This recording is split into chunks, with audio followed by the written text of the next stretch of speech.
Okay, we are going to start the second session of the workshop dedicated to the period of fascism and National Socialism. The session includes three presentations, and the first is entitled Between Dictatorship and Democracy, Frameworks and Dynamics of Portuguese Cultural Diplomacy between 1929 and 1986. And the presenter is Fernanda Rollo, who has a PhD in contemporary history. Her main research area is the history of contemporary Portugal. She's full professor at the Faculty of Social and Human Sciences of the new University of Lisbon, and coordinator of the PhD program in history and of the postgraduate program in science and technology policy and management. Zina? Okay, then it's your turn. Yeah, just a professor. So thank you. First of all, thank you very much for the invitation. It's a pleasure. It's the second time, and the time that we meet, and the second time that I participate in this network, and it's incredible. So thank you very much. I will try to respect 40 minutes. Is it? Yeah. So in last workshop, I dedicated my presentation to the history of the institution that took on the mission of organizing and promoting science in Portugal, focusing on its institutional path and characterizing the main actions of external promotion of Portuguese science and language. And it was the National Education Board, or Junta Nacional de Educação, and the entities that follow it, and therefore, and it was the main actor in the dynamics of scientific diplomacy in Portugal during the dictatorship. This institution, GEM, was, and we will remind it during this presentation, was the main actor with the mission of taking on Portugal cultural diplomacy, not only scientific.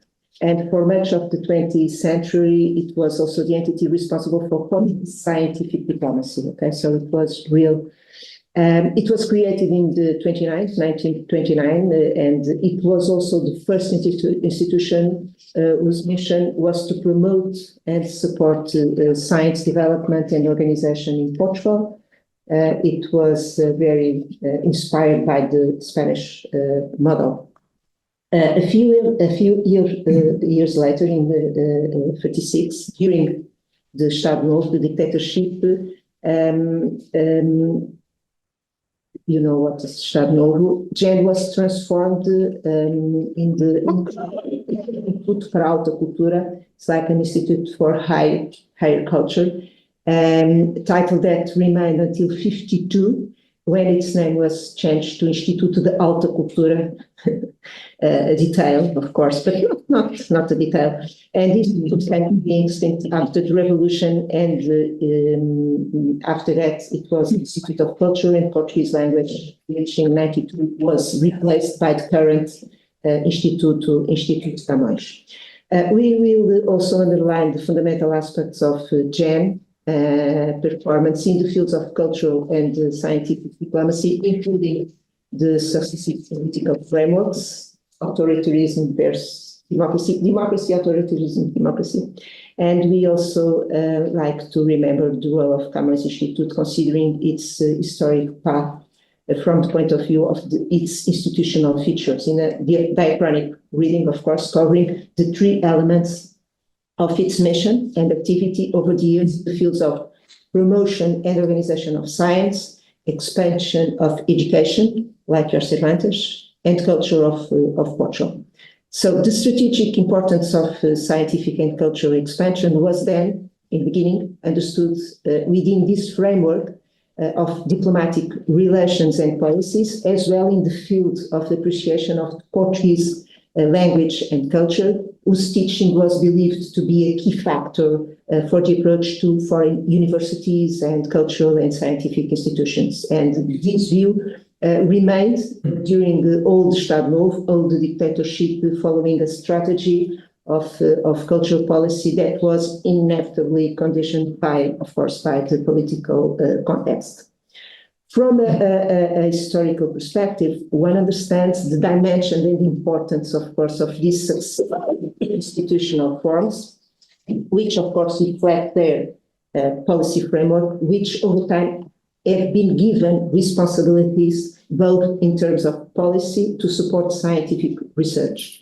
A mission that is currently the responsibility of the Foundation for Science and Technology. It's the only national for finding and assessment in Portugal for scientific and scientific institutions, and the policy of promoting cultural development, artistic improvement, and external cultural relations, playing an essential role in terms of cultural and scientific diplomacy. Of course, the creation of the Foundation, Carlos Gulbenkian Foundation, was an important institution after the 60s, but until then, everything that was supported in terms of science or even cultural and art was supported by Instituto de Alta Cultura. In addition to the organization and promotion of scientific and cultural activity, Camões was also able to build, develop, and consolidate Portuguese, or the mission of consolidation of the Portuguese language and content teaching world network, in particular through the creation of a network of lectureships all around the world, like Cervantes also so, and it remains. So, in fact, my last talk last year about the dimension of Camões' activity was particularly centered, focused in this network of lectureship. Anyway, generally acknowledged for its promotion of Portuguese language and culture, being an increasing role as a fundamental player in terms of cultural foreign policy, the Camões was also at times and under another setting, a fundamental agent in the organization, promotion, and internationalization of Portuguese science. And in 8 decades of history of the current Camões, including different configurations and missions, Camões has funded about 12,000 Portuguese fellows and more than research units, about 90 research units, as we call it nowadays, were built during the Estado Novo and supported by Instituto de Alta Cultura. So Camões, or Gen, played a fundamental role in the definition, conducting, and development of the cultural and scientific foreign policy of Portugal. It has remained as the main actor in cultural and linguistic diplomacy, losing after the end of the 60s relevance in the field of scientific and academic diplomacy, as we will see. So, in this communication, my goal is another one, is to think in this communication, of course, recalling the main conjunctures that involve the history of GEM. I will refer to internal and external tensions that will arise in the context of the dictatorship, implying the dominance of scientific diplomacy, and that will reflect in the adjustment of GEM itself. In some cases, as we shall see, it is in these intricacies of scientific diplomacy that we find reasons or effects of the affirmation, adjustment, or even questioning of the very model and scientific policy of Estado Novo, and even of its contestation. It is highlighted the coexistence of movements of internal tensions inside the regime, reacting to the centralization of the scientific system, as we will see under the aegis of GEM, and of direct political contestation involving various actors and scientists and even artists under the existence of external dynamics that directly confront the organization of science in Portugal and its external action. So basically is about questioning how policy regarding science and foreign policy relates to each other during the Portuguese Estado Novo, to what extent they conflict, and what was what was the extent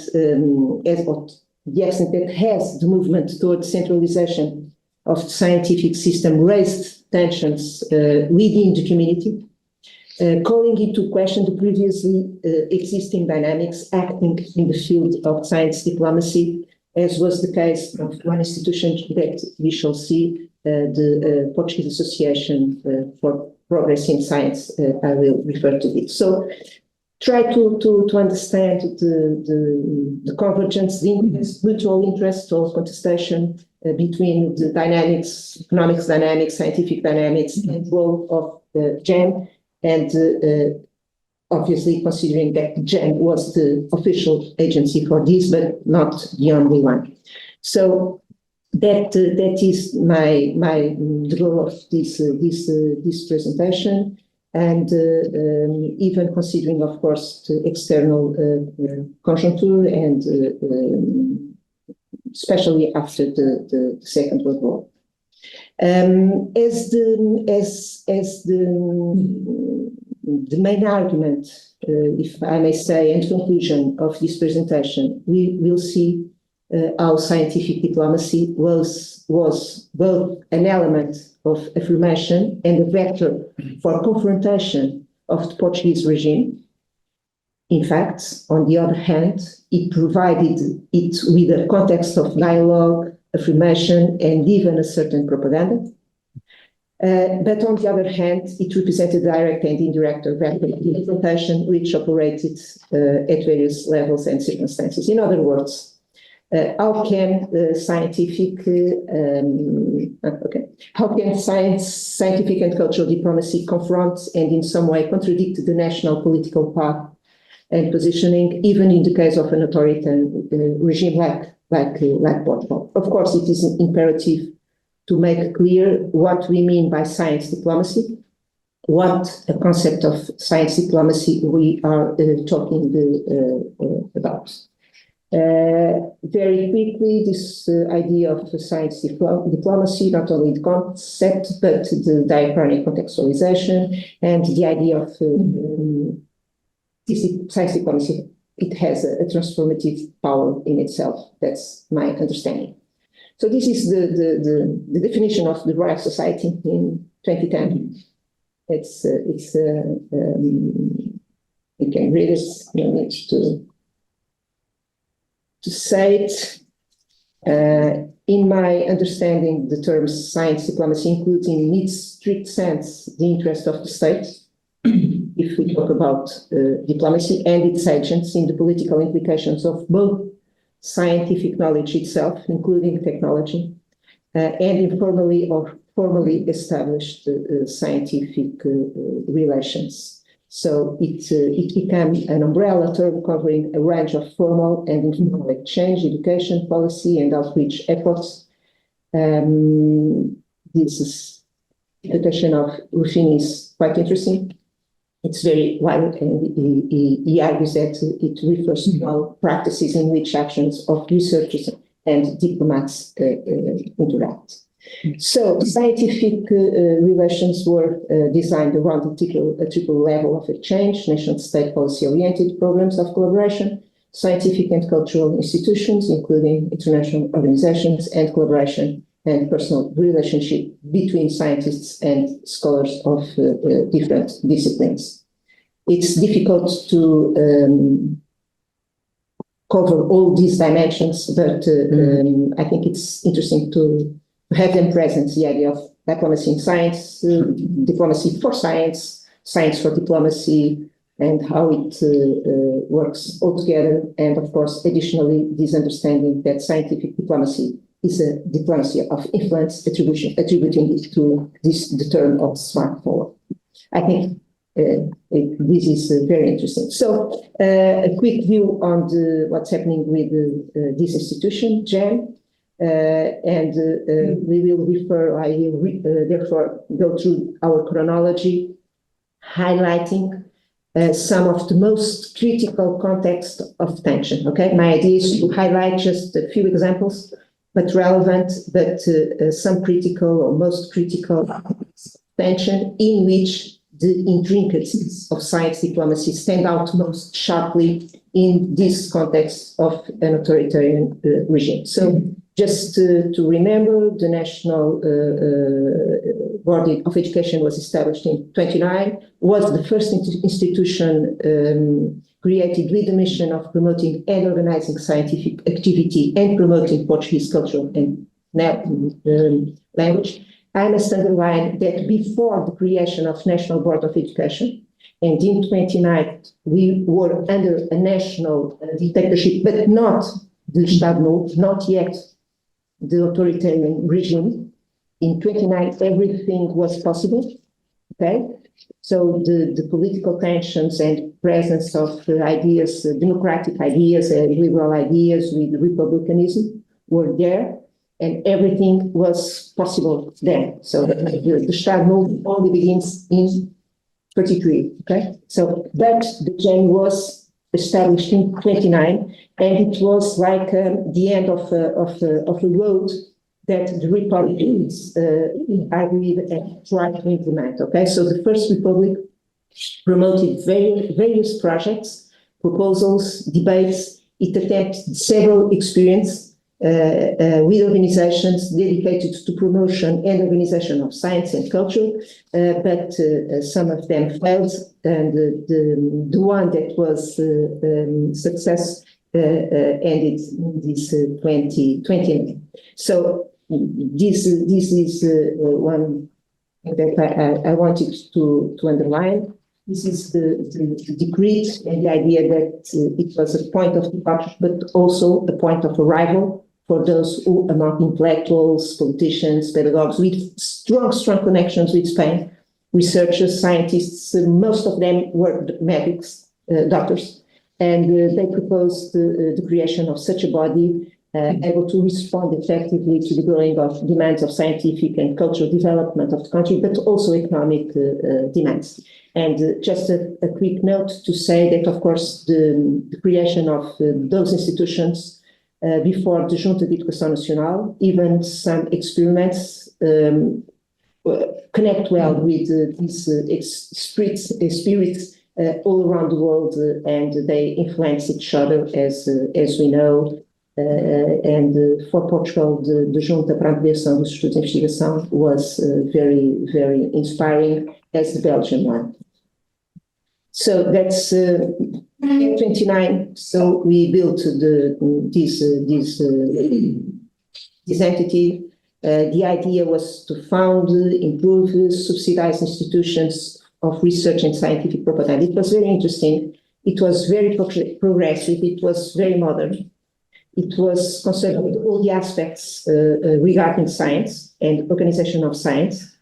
And if we read some of the documents, it's incredible, because sometimes we feel that we could, perhaps if we not knew that it was from 29, we could think that it was at present times, because the idea of inspiring people, training them since they are in the secondary school, try to send them outside, but when they to the country, to build research centers to integrate them, invite researchers from outside, it's incredible. I think that some of those missions are very similar to the ones that we have in our scientific institutions and at national level. But of course, in those times, it combined also the idea of the Portuguese language and cultural policy. So that's everything. And it also had the idea of promote Portugal all around as an entrance, or to see this institution as an entrance door into foreign universities, and is teaching of Portuguese language and culture, and it was really interesting.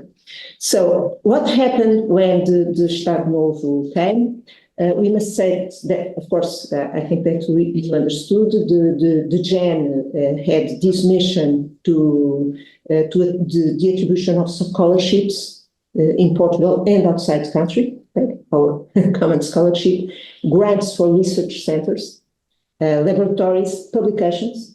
And after 37, it also had in its mission the recollection and publication of scientific literature.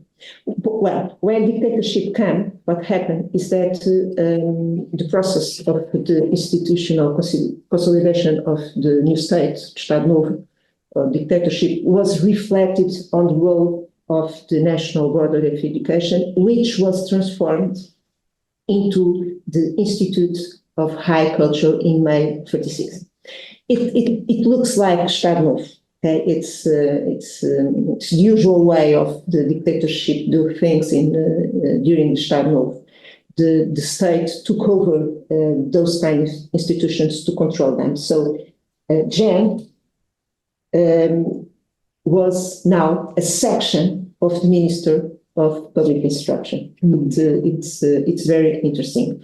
Of course, this reform was the subject to much long-lasting controversy and criticism of the direction, which only saw IAC's autonomy regained in 52. Okay, so this is the second life of GEM, now as of high culture, and it remained like this until 52. There was, of course, enormous controversy, and what's interesting is that in the meantime and during those years, IAC had significantly expanded its network of international connections directly and through readers and scientists. The IAC promoted contacts with foreign institutions, Rockefeller Institution or Rockefeller Foundation, British Council, German Foundation, Alexander von Humboldt, and it had very links and cooperation and closer cooperation within the scope of scientific and cultural exchange in the enormous number of countries. Besides that, an important part of the activity of GEM and IAC within the domain of scientific policy was really this creation of a system of grants and subsidies to the centers of studies connected with institutions of higher education. This is one of the reasons of the assessment of the role of GEM during the dictatorship, because in one way we saw that the dictatorship didn't have scientific policy and it was very conservative, and all of that is true, but at the same time we must realize that all that we had in science in Portugal was subsidized by GEM. So this is very interesting, even some progressive centers and even some ideas. So this is what I wanted to underline here, is that environment of ambiguity and coexistence between the IAC and the regime using the Estado Novo during these years. On one hand, seeking to assert itself by taking advantage of and expanding its networks of work and influence, combining, it is true, a growing unease and visible not only at the level of individual performance, but also as a result of strategy of absorption and control of pre-existing institutions, entities, such as Associação Portuguesa para o Progresso das Ciências, the Portuguese Association for the Advancement of Sciences. It was also an inspiration by the Spanish Association for the Progress of Science. It is a good example because this association, it was like a federation of Portuguese scientific societies. The idea was also the promotion of national culture, mainly in scientific manifestation. And this association does not seem to have been involved. It was created in 17. Okay, it does not seem to have been involved, at least directly, in the process of institutionalization of scientific policy in Portugal under the Estado Novo. And what IAC did about the DPPC was the same thing. It refounded the association. The dictatorship refounded the association, took over its associates and institutions. The statutes of the association were revised by law, And it was established that the association would be directly by a General Assembly and an Executive Committee, and the latter one being chaired by the President or Vice President of the act. So a takeover, and of course this meant that the presidencies of the Executive Committee also provided the act with a new control mechanism over the scientific activity carried out not only within the APDC, but also with these scientific societies. The second example that I wanted to share with you is after the Second World War. As in other countries, but Portugal with its specificity, like Spain, the Second World War brought about the Portuguese authoritarian regime's first real crisis, okay? Political one, social one, economic one. It was very intense. And the context and international scenario during the war and post-war had a far greater impact and influence than what the Portuguese political authorities had anticipated or, of course, even wished, especially considering the ideas and positions of autarky and independence of the State Novo. So the confrontation with the dynamics of internationalism after the Second War was a problem. Of course, it was accentuated in the context of the affirmation of the Cold War, dictated by the inevitable adjustment in external relations and even Portugal's involvement in international cooperation initiatives. I make a brief parenthesis here just to highlight a few points that we must consider. First of all, the period of the Second World War has been the one that has received, as we know, the greatest attention on the part of the historians, namely from the nuclear project.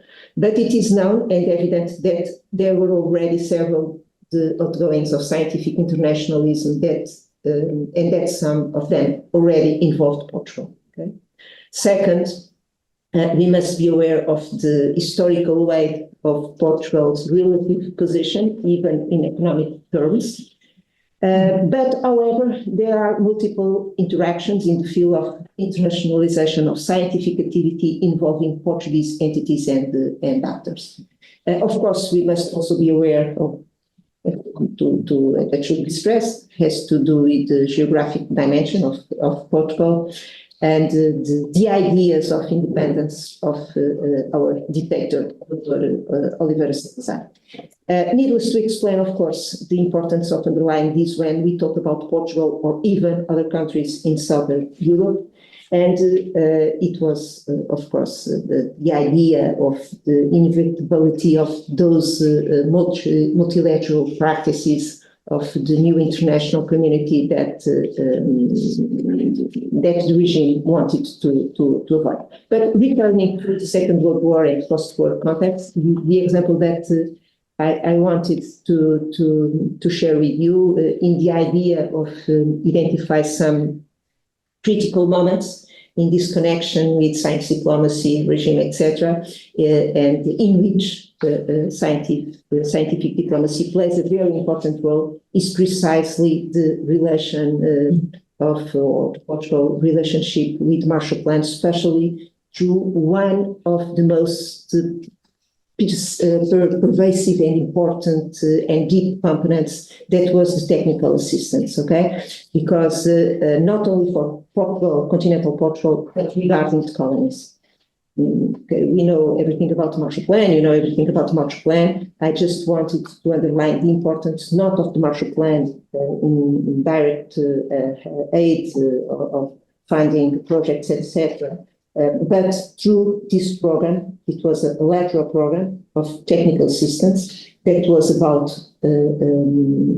sharing and trying to connect the European countries with the ideas of productivity and technical knowledge from the United States. So it was a very important program, sometimes invisible, because it went through the business, it went through scientific institutions, and it was very powerful because it deals also with projects. And for instance, in Portugal, we had some very important programs for the dams, the hydroelectric and the electric program, but also programs with strategic materials from Africa to give you an idea, the first studies done about Angola and Mozambique mineral and strategic materials were funded by Marshall Plan. Okay, so but it doesn't look like Marshall Plan, but it was Marshall Plan through the proper institutions. Okay, so the impact, the influence of Marshall Plan and the American way all over Europe through this program was really, really interesting and very, very, very deep, because it was about changing minds, and it was about the idea of changing the way of producing in Europe, and the idea that we must help the European countries to become stronger, because if they become stronger and with more levels more interesting of productivity, they will be also able to have democracies and fight communism. So it was as simple as this, and that was the idea.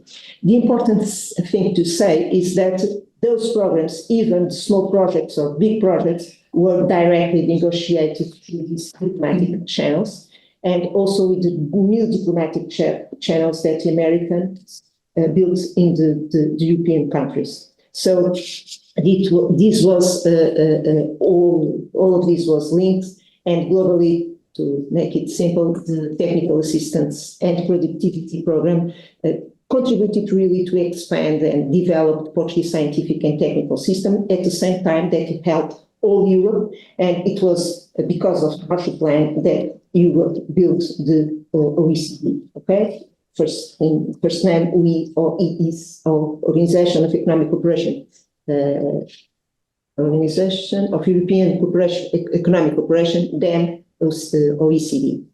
But OECD and this program also built another program, an agency for European productivity. Okay?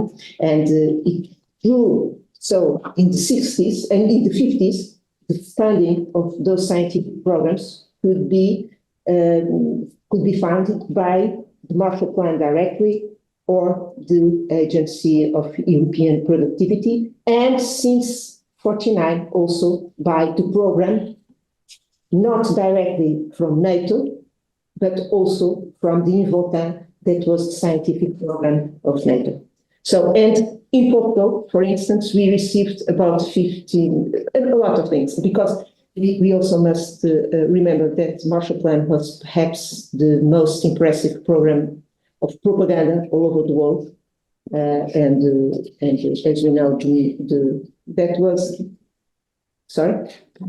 What exactly? This is with, Okay. yes, because everything that, cereals, with everything that you only could buy directly to the States through the Marshall Plan, or and everything that was delivered in the European countries was obliged to be publicized like this. Okay, and the international tourneys were incredible with the musicians and everything, and artists all around Europe and in the United States. It was a huge, major program of propaganda that films with everything. It's incredible. Okay, and not only propaganda, simple propaganda like this, but in the field of science and technology. There were hundreds of pictures, films, movies that were shown all over the countries, European countries, to inspire people to produce like this: milk, cereals, business, everything. And this program, this is a technical assistance program, also invited the Europeans, not only technicians or scientists, but technicians, scientists, workers, businessmen, to go to the States and to remain there not only for 1 week, but staying there to get professional knowledge about everything. It was incredible. The movement. For a small country and very suspicious like was Portugal, we did not use it, of course, properly, and the Americans were always complaining against it. But if you see countries like France or Netherlands, there were hundreds of technicians and workers and businessmen that went to the States to learn with them. In Portugal, for instance, all the program of dams in the International Douro with Spain were reviewed by the Americans. It's the it's incredible because they went through any kind of channels to see everything. And even in a dictatorship like or authoritarian regime like Portugal, the guys from political policy was because they found that the Americans were visiting our factories. Okay, so it was even the international policy didn't know about it. So I must okay. Now about 10 minutes. 10 minutes, okay. So this is just to remember something about this and the framework and relation of Portugal in this international reality after the war, not to forget, and the kind of institutions that with whom we had some relations and scientific diplomacy, of course. But just after this, I wanted also, as I told you, to underline the importance not only of the continental Portugal, okay, but also the colonies. And colonies were really the focus of the Americans in Portugal. They were always trying to negotiate with Portugal and Salazar directly how to use resources of Portugal and Mozambique, and especially materials, strategic materials, minerals, first of all, okay?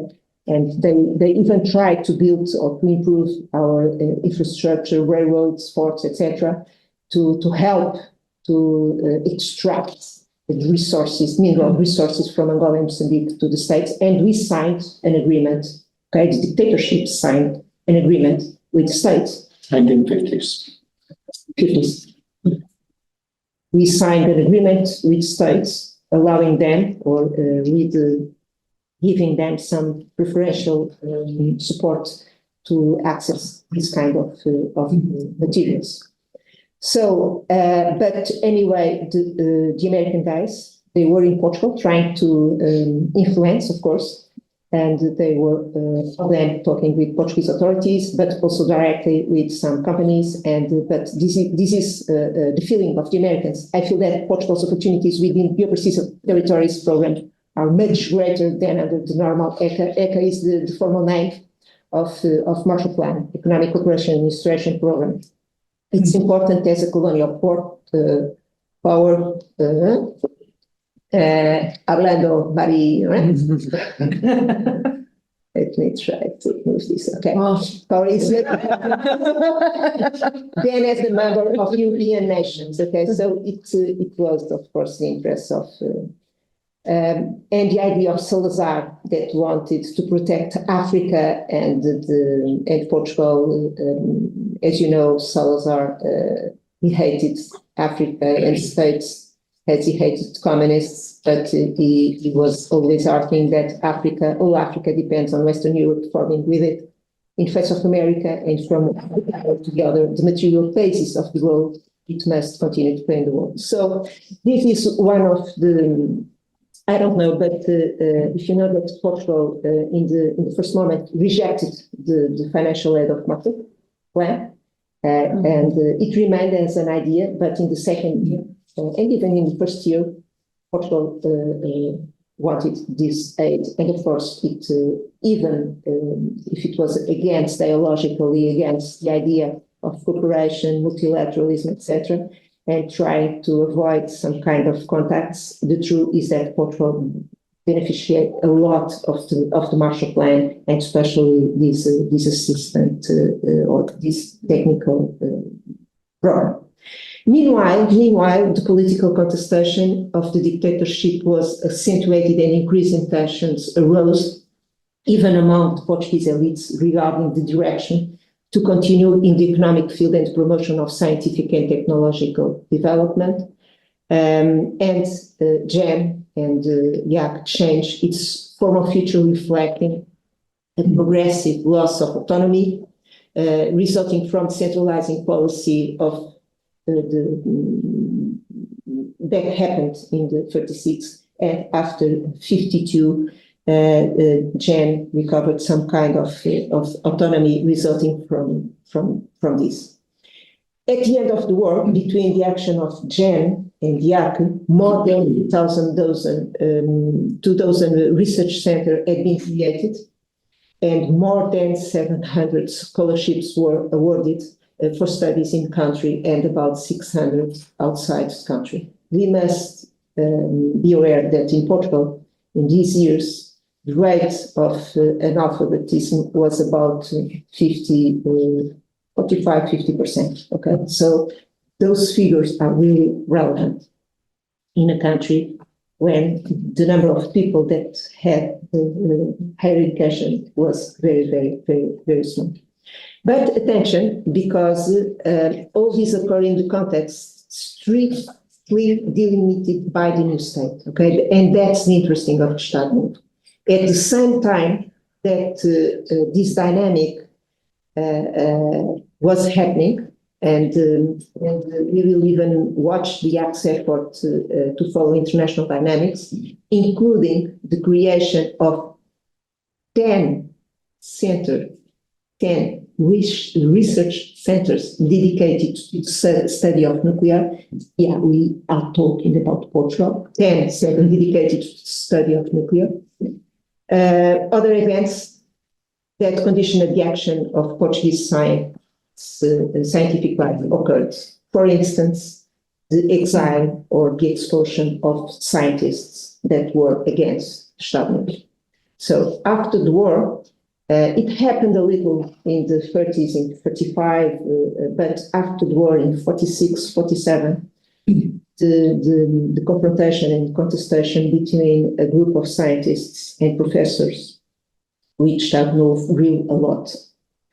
And the reaction of the Estado Novo was, of course, the expulsion and the exile of those scientists. But that's the Estado Novo, this kind of paradox and contradiction. So I must say, minutes, I just jump perhaps almost to the conclusions. I just wanted to say that this was the scenario until the revolution, with some points that I wanted to underline. First of all, the idea of NATO and Invotan, that was the name the scientific program of NATO. Of course, also regarding the colonies, the project of scientific occupation of overseas gained wingspan during these years after the war. And other institutions appeared, and perhaps one of the most important aspects was the creation in 1977 of the National Board of Scientific and Technological Research. Okay, this National Board of Scientific and Technological Research, in Portuguese, the Junta Nacional de Investigação Científica e Tecnológica, was the separation of the missions of YAP. Okay? So after 67, and taking in consideration the contestation, the tensions between the ideas more conservative regarding culture and language and science, and a branch that wanted to improve, and the kind of progress difference connected with economics and big science that arose after the war. They were able to build this agency in 67, the Board of Scientific and Technological Research, which is the beginning of the foundation of science technology that we have today. Okay, it's the same entity. So, GNICT, those other institutions, the increase of relationship with international entities, not only universities, but scientific entities, this idea of improving also in Portugal the nuclear, and we built even a nuclear agency in Portugal, were very, very important. Just some conclusion, there is no consensus about the impact assessment on the results of the action of GEM. Of course, it played a fundamental role in definition, conduction, and development of scientific and cultural foreign policy in Portugal. And it was also the entity responsible for Portuguese scientific diplomacy. It was, as we know already, the first institution. It took this mission, but of course, this was a political project surviving several distinct junctures, but boosted by different institutional forms and sometimes supported by radical different ideological formulations, from public instruction to national education. So the tensions were very, very relevant inside GEN, and it ended also with the exile of the president of the GEN, Socialism da Costa. That was the first president, was Kapodistrian, the guy who crossed the South Atlantic by plane, first one. But it was the first president. But one of the most relevant was Dr. the Socialism da Costa. He was expelled by the regime. He went to the exile. So there is no consensus about scientific the impact, because it's difficult to see how a dictatorship can improve also science. Of course, it was a certain kind of science. That's what we must understand regarding Portugal. It's always a certain kind, okay? Under dictatorship, the economic development, scientific development, it's always a certain kind. The certain kind that serves, of course, the political idea. But it happens that, meanwhile, people went abroad, readers, scientists, and they were authentic ambassadors for change in Portugal. Not only the centers, but themselves, they were the actors of transformation, and they were very, very, very important. Just to connect with the ideas and topic of science, scientific diplomacy, I also wanted to go to these final remarks regarding scientific diplomacy. It represented an open door to an international relationship with multiple effects into Portuguese society. It was at the same time a vector of tension, interaction, particularly significant in the economic terms, as it was under the Marshall Plan, confronting the desired autarky, economic conservatism, and putting in check the limits of economic delay of Portugal. But also very visible in the plan of science, the organization of science, or even defense. It had an important impact. And it was an element of affirmation and the vector of for confrontation of the Portuguese regime. And it's interesting because it was exactly what Salazar wanted to avoid. So these final topics regarding the topic or taking the topic of this session, a very good name, Flirting with Fascism, is interesting, because what we see is how scientific diplomacy represented these disturbing elements and put in check all the region. So scientific diplomacy ended up acting as a relevant axis of participation and even democratization, but it was at the same time conducted by the national regime, but it composed a vector that influenced the process of transformation of Portuguese society on the eve of the revolution. All this considering, I think, the framework concept of science diplomacy adopted in its main components in science, for science diplomacy, and this idea of smart power, and of course, we should always take in consideration the different actors and agents of this. Okay, perhaps yes, we can discuss at the end in the discussion. And sorry, no, but because it would be a problem for the organization. Thank you very much for your presentation. And now it's the turn of Toni, Morant. Mauricio, I have a question. I have problems with the. I didn't. At the end. You can have at the end. No. It's a logistic. Procedural. I didn't see the PowerPoint. Hopla. Oh, but it is shared. See. Sí. I saw only the first slide, not the other one. I don't know. Now we will try with Toni.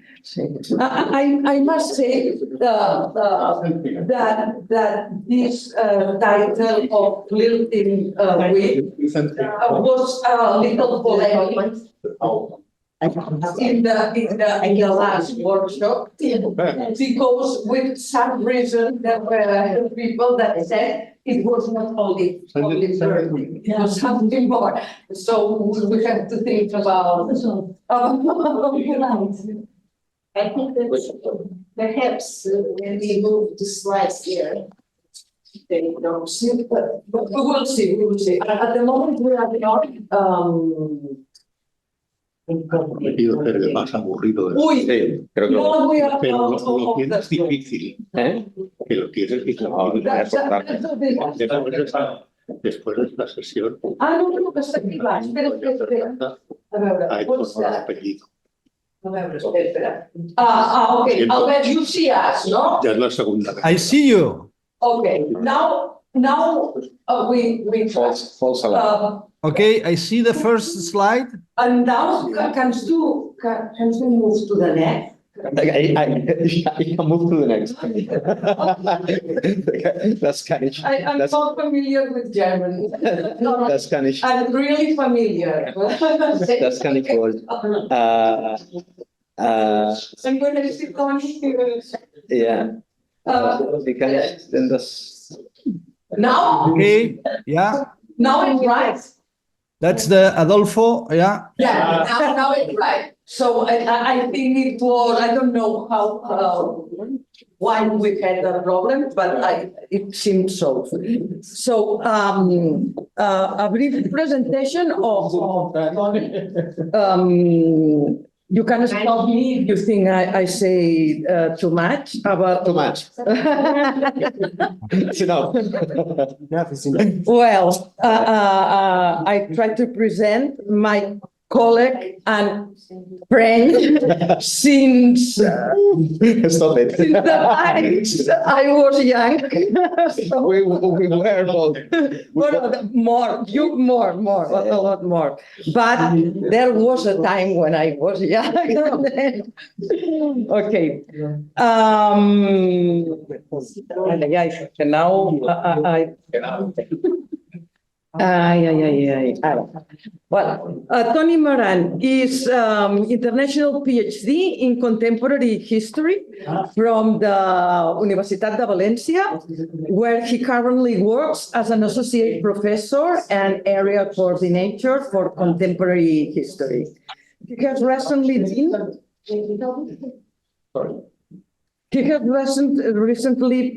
been visiting professor at the postgraduate program in history at the Federal University of Jewish in Brazil.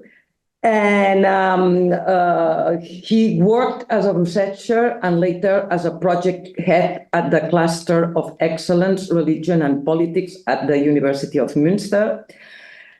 He has carried out research stays at different universities in Germany, Italy, and Austria, and has been guest lecturer at the Humboldt Universities of Berlin and Potsdam, as well as in Vienna. And let me, because has to do his presentation, he's a co-principal investigator of a research project on gender and the Francoist nation, transnational and intersectional perspectives. And now your turn. Buona vesprada, boa tarde, buenas tardes, calispera. Let me start by thanking Marisol for having me here and inviting me to look at my research topic, at my main research project topic from the perspective of cultural diplomacy. And then let me state that I am no expert in academic exchange. So please have some compassion with me. I will be very glad to hear your points of view when I finish. On 12 April 1938, Pilar Primo de Rivera, the national delegate of the women's section of the Spanish Fascist Party, the Falange, was received in the Reichskanzlerie by Adolf Hitler. The interview was said to have had all the importance lent by a ginormous personality of the German head of state, who was cordial, showing his great interest in Spain with heartfelt phrases for the Spaniard, and recalling with true affection his friendship, and I quoted, with José Antonio, her brother, and the founder of the Spanish Fascist Party. The exchange of gifts followed. The national delegate presented the German dictator with a magnificent sword with gold inlays and a dagger from the Toledo foundries, both gifts which would have been very much to the Führer's liking. The presentation was as a token of Secciones Femeninas' admiration for Hitler's extraordinary work. It was a state visit, both in terms of the person, the German head of state, and the place, the new Reichskanzlerie, Hitler's residential complex and workplace in Berlin, and thus the center of Nazi power. And the protocol, exchange of official gifts, the presence of the heads of both Hitler's chancelleries, the presidential, with the state minister Meissner, and the private with Bernard Kiewitz. Despite bearing one of the most important surnames, family names, in the 20th century Spain's political history, none of these should be taken for granted. Just 5 years earlier, when Hitler came to power, Primo de Rivera was politically nobody. By January 1933, beyond her social life as the daughter of the former dictator, her only now public activity had been handing out propaganda in the beer halls of the Alcalá Street in central Madrid for her brother's electoral candidacy. Now, 5 years later, she was officially received by one of the most powerful men in the world. In any case, Primo de Rivera's visits to Germany were not the only ones, but were part of a wide-ranging foreign action by her organization, the women's section of the Falange, during the first decade of its existence. And this continued after 1945.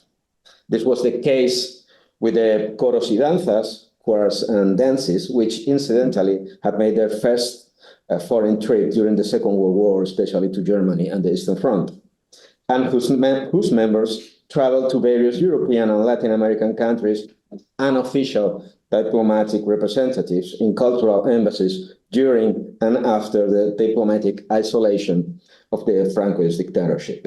But also, as Vanessa Tesada has shown recently, of its attempts during the following 3 decades to deploy a broad influence in Latin America and Latin American women's organizations. On the one hand, these activities clearly fall within the framework of what we understand as cultural diplomacy, based on a broad conception of foreign policy. This is the thematic axis of our meeting, which, as we have heard repeatedly today and will tomorrow, deals with soft power and cultural activities, contacts, circulation of ideas and people, travel, visits, meetings, stays, networks, and so on, in a broad academic and scientific sense. It is also a very actor-centered field of study. As Niels Feldhaber explained in his study of the Nazi-fascist axis networks, the protagonists of this cultural diplomacy, whether organizations or individuals, usually have little to do with foreign policy, even if, as in the case I am dealing with here, they end up playing a very important role in cross-border relations.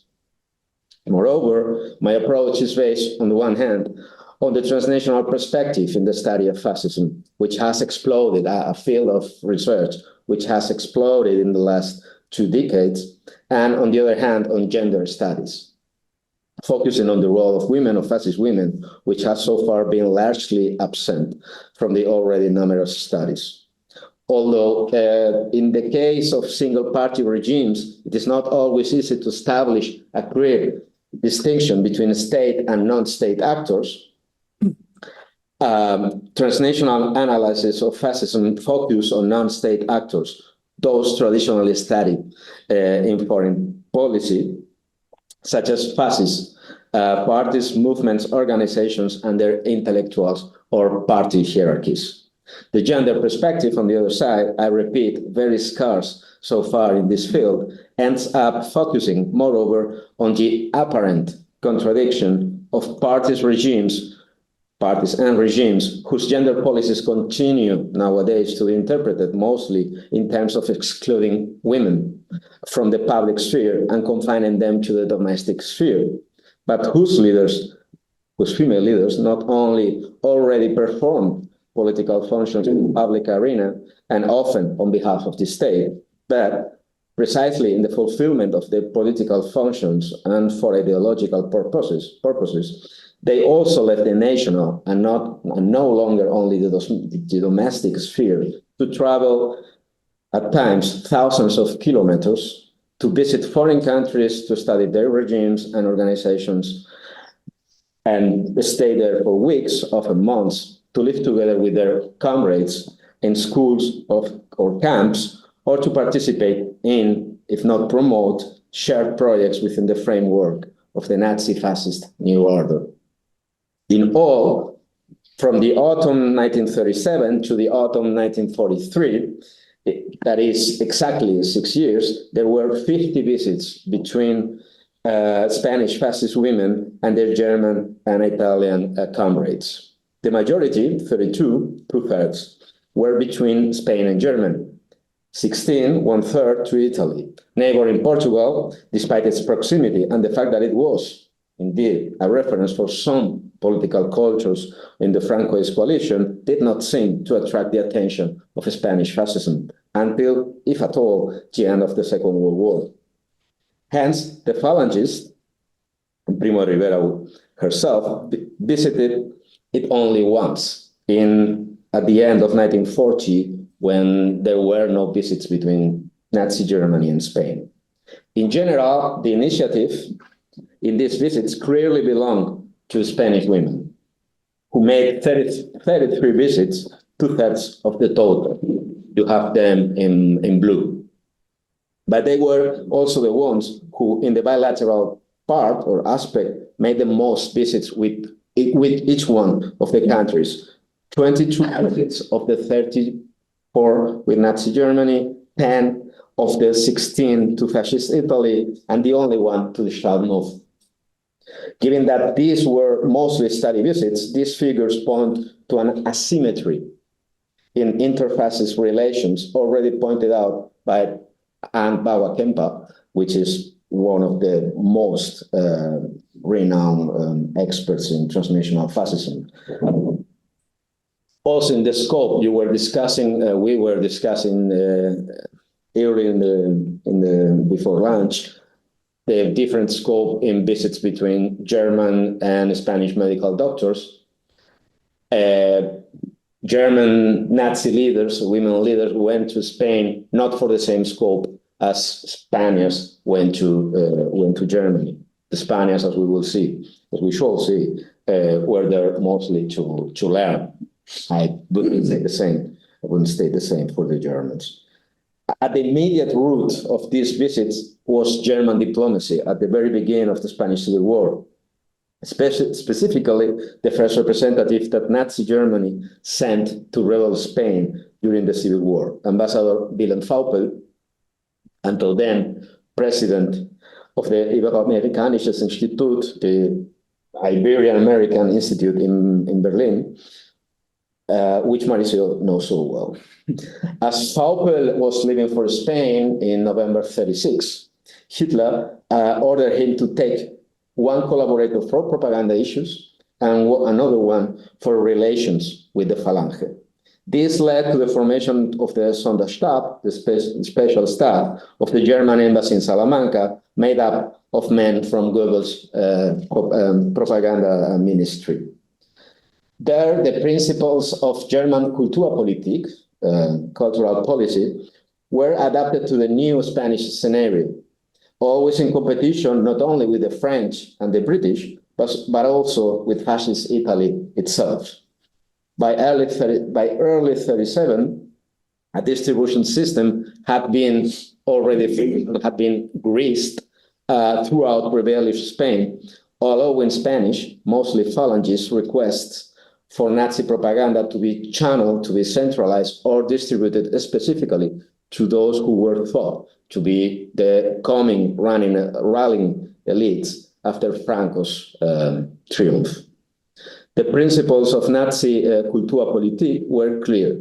The aim was to consolidate the basis of German influence and interests in the future New Spain, not so much, especially after Faupel's dismissal in August 37, to create a fascist Spain. It was better a friendly Spain than a fascist one, if they had to choose. This was to be done and directly in order, as was explicitly recognized in German documentation, to avoid arousing suspicion among Spaniards, whose character was often highlighted by the Nazis, something which, in view of the Spanish documentation, was often not achieved. In addition to the distribution of propaganda, influence in the press, the distribution of German publications, and the organization of conferences, one of the favorite main methods were trips to Germany, mostly for study purposes. Not for nothing has the interwar period been defined as the era of political trouble or ideological tourism. As the Nazi concept of education prioritized practice over cold theory, visitors to Adolf Hitler's New Germany, as it was called back then, were intended to learn about these achievements in Germany at first hand and on the ground. In the case of the Sección Femenina's group visit, it was emphasized that the aim was not to tell the Spanish women what to do in Spain themselves, but to show them what the Germans were doing in their country so that the Spanish women could then draw conclusions and on their return adapt what they thought most appropriate to Spain. The main goal was not to adopt uncritically, but not to mimetize, but to adapt to the Spanish circumstances, and they said it bluntly so. It is worth noting here that while radically rejecting all internationalism in their own right, fascism adopted virtually everything that has been defined as the traditional mechanism or instruments of internationalism. Organized intellectuals across borders, formed transnational networks, and promoted the economic interests of certain classes of artists and writers, sharing grand visions of all-encompassing schemes for the organization of knowledge and planned massive congresses in countless fields of culture and scholarship, as Benjamin Martin put it in 2016. The main difference was that the basis of their work was their national alliance. They were national representatives, as defined by Benjamin Martin in his book on the New European Cultural Order. The Axis model was, and I quote, a model of transnational cooperation based on the values of the most intense, aggressive, and racist national spirit. To a large extent, these mechanisms are the kinds of cross-border connections analyzed in transnational studies of fascism. And many of them are present in this cultural diplomacy of the Phalange's women's section. Indirect connections, for example, reading news on them, on other fascists, reading their publications, translating their publications, or direct connections, epistolary exchange, invitations, visits, meetings, bilateral or multilateral, and common shared projects. If there is one thing that is surprising when it comes to contacts and exchanges between fascist organizations, it is the presence of Phalangist women, which soon became a leading role. The first proposals of Faupel and the Sonderstab envisaged sending a mixed group of male and female Phalangists to Germany, which itself was already significant. that following the unification decree imposed by Franco on all political forces in national Spain in April 37, it was decided in Berlin and in the German embassy in Salamanca to go ahead with only Falangist women. Why only women? Because the Germans considered that despite unification, the situation in Sección Femenina, in the women's section, was clear, and it only made sense to invite and invest money in Falangists who were relatively certain to occupy important posts in the future, which was not the case in the male section of the so-called, or how I call it, the male section of the new single party. For this reason, there was a shift from a mixed Falangist group with about 40% of women to two groups of Falangist women, one from the Sección Femenina and the other one from the social help, the Auxilio Social, the Falange social organization modeled quite loyally on the German Volkswohlfahrt, welfare organization. However, it is necessary to point out that such contacts and exchanges were perhaps a Nazi initiative, but not a Nazi imposition. They met halfway, so to speak, with the need and the will of the Falange to seek models that would allow a hitherto very minority political formation, it was politically insignificant in pre-war Spain, to develop power structures that would enable it to assume its new functions as a single party in the new Franco state. We were talking about before lunch, they didn't know how to build fascist states. So they looked for models or already existing fascist states. And these were the cases only in Europe, only of Italy and Germany. It was not for nothing that even before the war, already before the war, fascist Italy had been the Falange's ideological main point of reference. And in their search for models, the Falangists now had no doubts about where to look. A local leader of the Sección Femenina in Seville, in Andalusia, Concha Herrera Morube, made this very clear when at the end of October 1936, she wrote directly to the national secretary in Rome of the Partito Nazionale Fascista, Achille Starace. She asked him for information on what the Italian women's phalanx had done, as she called it, had done during the war in Ethiopia. It was very significant, comparing that it was a colonial war back then, in areas such as childhood, youth, and motherhood. And she said, she ended her letter enthusiastically. In Spain, and I quote, "In Spain, the dawn is breaking," which is a verse of the party anthem. "The fascist enthusiasm is great. We want a country like yours, a great one. Our total time is approaching, is drawing near." In terms of typology, most of the visits by Spanish women were study visits on a bilateral basis to Italy or to Germany, and then receiving back, especially in World War II, German and Italian comrades. Their participants were subject to selection criteria that, beyond political reasons, tended to take into account their language skills and previous training. The groups were usually small, usually between 6 and 12 members. Apart from the national delegate, Primo Rivera, who usually traveled in the company of a very small group of collaborators, 2-3 people, those Falangists chosen tended to be senior care staff or of central councillors and auxiliaries, or intermediate leaders at the provincial or local level.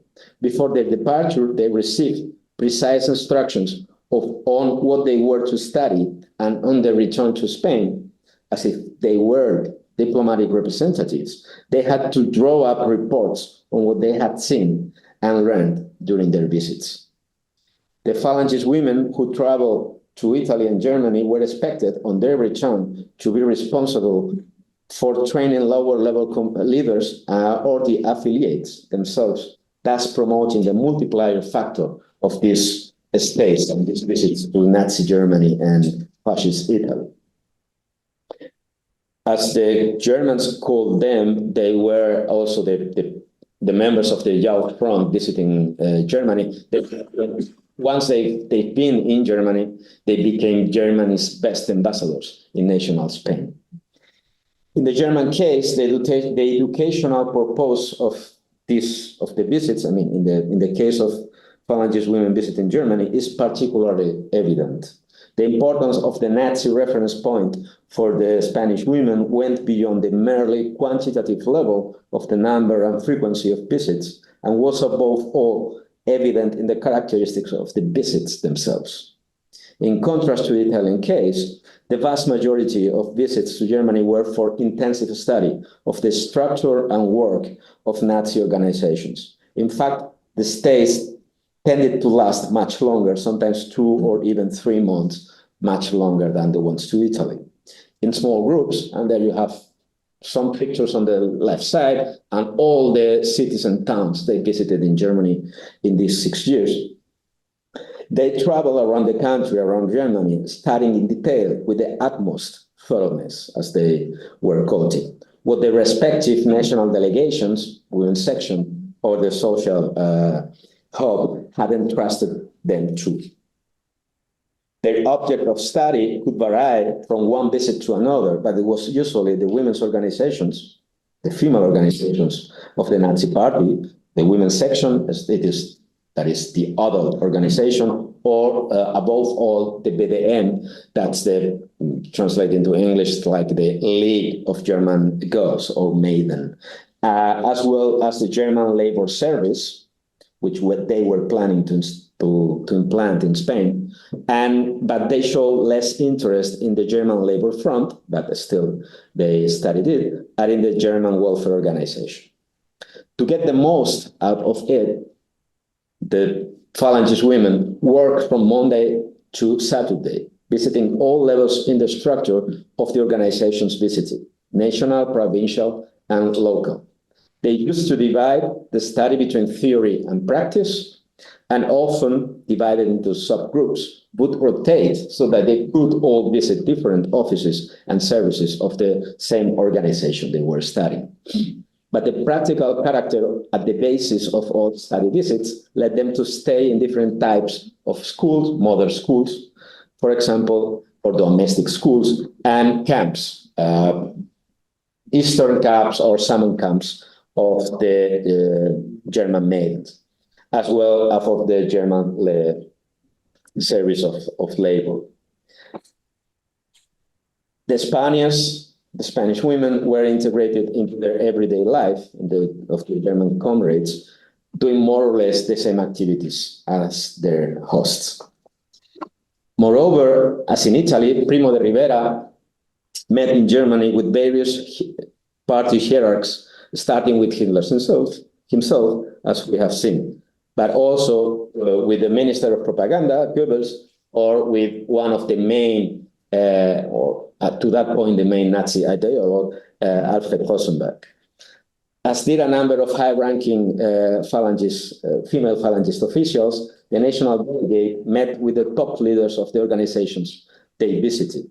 For most, the national leaders of the Hitler Youth, both male and female, and some Gauleiter, some district leader, regional leaders, such as, for example, that of the Nazi foreign organization, within the Nazi Party, and Spiegelwolle, which is this one here, receiving Pilar Primo de Rivera as late as August 43, after Mussolini's fall, by the way. Finally, the Phalangists also participated in the liturgy of the Nazi mass celebrations. And there you are. They were particularly impressed by the Nazi Party congresses in Nuremberg. Fundamental to the perception of the Nazi dictatorship abroad, the Spanish women had the opportunity to attend the last 2 editions before the war, 37 and 38. The great Nuremberg parade seemed to them unforgettable, something grand, magnificent, not to be described. Although study and learning took place on a lower hierarchical level and were lived in the daily practice in camps and schools, for the Phalangists, the significance of these meetings with high-ranking officials of the Nazi dictatorship undoubtedly went beyond the merely formal protocolary and way and had a symbolic importance. Also for those in Spain who read the, at least until 43, extensive press coverage of the visits. When assessing their visits, the Spanish, the Falangist women were unstinting in their praise for the fascist powers, both in public but also in private. There was praise for Italy, but in the German case, the Phalangists claimed in press articles or interviews to have gained a magnificent impression, in the words of Pilar Primo de Rivera to the main Nazi press organ, the Fotoschabelwarte, in 38. For the great interest arose to have witnessed something admirable, and to have returned to Spain with an overall impression which is unbeatable. Their correspondence also abounded with the private, not public, correspondence, also abounded with enthusiasm for the interesting studies, the simply marvelous trip, and the truly unforgettable season, as one of the female leaders put it in a letter to a German official, high-ranking official of the embassy in Salamanca. In fact, although they were members of an ultra-nationalist, well, because fascist party going abroad to learn in and from another country, the educational purpose of their stays was not hidden. Quite the contrary, both in the Spanish press, in the Falangist press as well. We, of course, we were going to study in the German press as well. We want to see a lot and learn. Unsurprisingly, the referential function is an example to follow that the Phalangists saw in both fascism, Italian and German, not only cut across the sources of the period, but was particularly important when it came to constructing their own political project. For them, Italy and Germany were the organizational models. What they wanted for the future of Spain was something similar to Nazi Germany or fascist Italy. As stay in Germany, a SF leader said in an interview on her return to Spain, has served us, above all, to realize the possibilities of our Falange.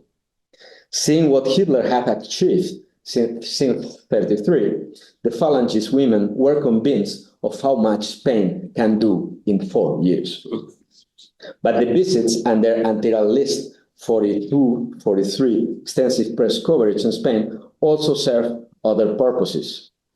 On the one hand, the articles and interviews of the Phalangists reinforced among their readers the perception of a shared ideological affinity between Spanish, Italian, and German women within a common fascist horizon. The same could be said of the coverage of their visits by German and Italian organizations, or as in this case, it is the Dutch flag in the Netherlands. On the other hand, the recognition obtained in Italy and above all in Germany, which they themselves were very keen to emphasize back in Spain, served to underline their status as national representatives abroad, not at all insignificant as women in a fascist dictatorship, and thus to reinforce their own position of power within Franco Spain. There was also a second type of visit, the multilateral encounters, which took place between 1941 and 1943, the zenith of Nazi power. Although study visits did not cease and continuously took place in parallel.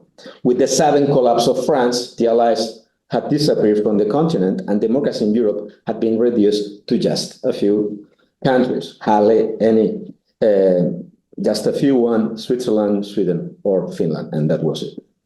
From the summer of 1940 onwards, a European fever swept through not only the Nazi organs of power in the German state and the Nazi party, but also in much of the political cultures of European liberal right, who barely could conceal their enthusiasm on the defeat of democracy. The feeling was that a political cycle of 150 years since the French Revolution, marked by liberalism, had come to an end, and that a new era would begin, a new time in which fascism would reign, and around which fascist and authoritarian regimes would orbit. As the Hitler Youth Leaders magazine wrote that summer, it was now to be tabula rasa in political terms in Europe. Here you have a European meeting, a sport meeting in Breslavia, in Breslau, in nowadays Poland, in the summer of 41. This is a so-called international women meeting. They were avoiding the word conference because it sounded too much liberal. In Berlin in October, here you have the Norwegian women leader, the German, the wife of the Japanese ambassador, the Spanish one, and the Italian Olga Medici del Vascello, the wife of one of Mussolini's main counselor and the leader of the fascist women in Italy. Here you have the so-called Ponte Culturale Weimar Firenze, the culture bridge in Weimar in Germany and Florence in Italy, which took place in late Jan and early July 42. These are all the symbols of all the participant organizations or were participating in a multilateral meeting, but as national representatives. And here you have national Phalangist women parading at the beginning of the meeting. The zenith of this young Europe, as the Nazis called it, was the founding of the so-called European Youth Association in Vienna in September 42. As it was believed, Stalingrad was about to fall and the Soviet Union would crumble right afterwards. This is a very interesting picture, but I would like to focus on the European symbology. This is the wrap of Europe by Theus, and these are all the national flags. This is the former Austrian and Hungarian parliament, which had become, after 1938, the Glasgow House, at the house of the Nazi Party in Vienna. And here you have Pilar Primo de Rivera as part of the so-called triumvirate, which etymologically is a very interesting definition for the three women leaders, which were supposed to lead the education of the female youth and the future women in the hopefully unrealized Nazi New Europe.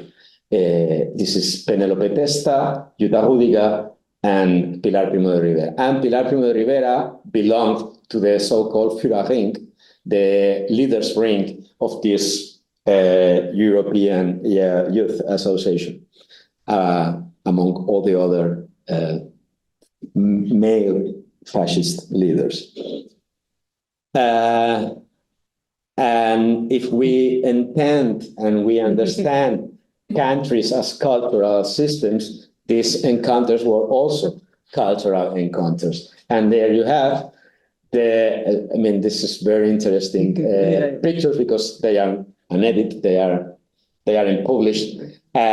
This shows a group of the PDM high-rank leaders. These were supposed to be the future regional leaders of the female youth organization, the Female Hitler Youth in Germany, visiting Andalusia in spring 41.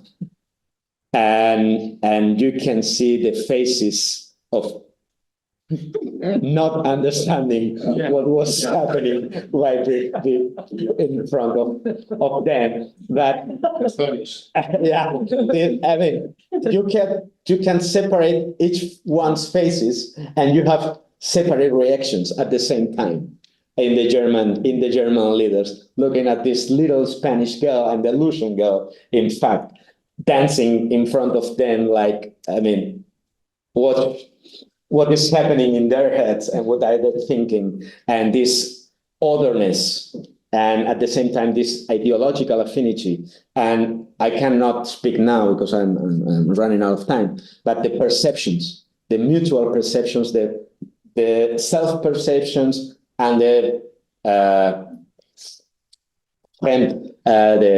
foreign perceptions of the others, and which the play, the game, what are they expecting to see in us, and what are we expect to correspond to. I think this is a very interesting aspect, which in none of the contacts of German with other countries have been by now been studied.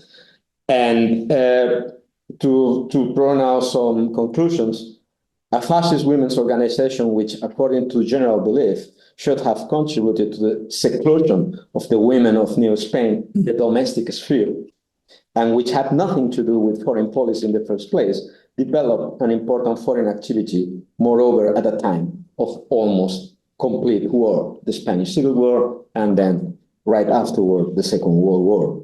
Not only did it send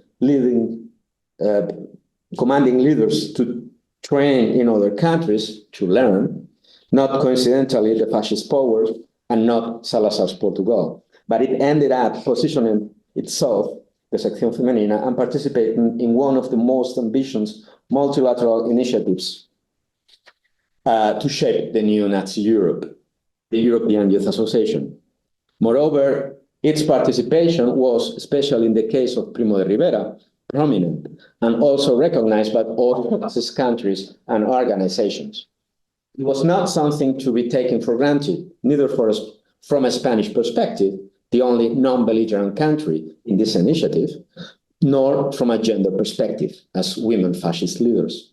As transnational analyses of fascism have recently begun to highlight, the concepts and levels of nation and transnationalism, or national and transnational, if you allow me to call it that way, were not mutually exclusive, but mutually constitutive. On the one hand, if in Spain, the Phalangist women were the fascist women, but at the same time, abroad, they were the Spaniards. They had the status of official representatives of their country, were recognized in the streets of Berlin, for example, and celebrated with enthusiasm.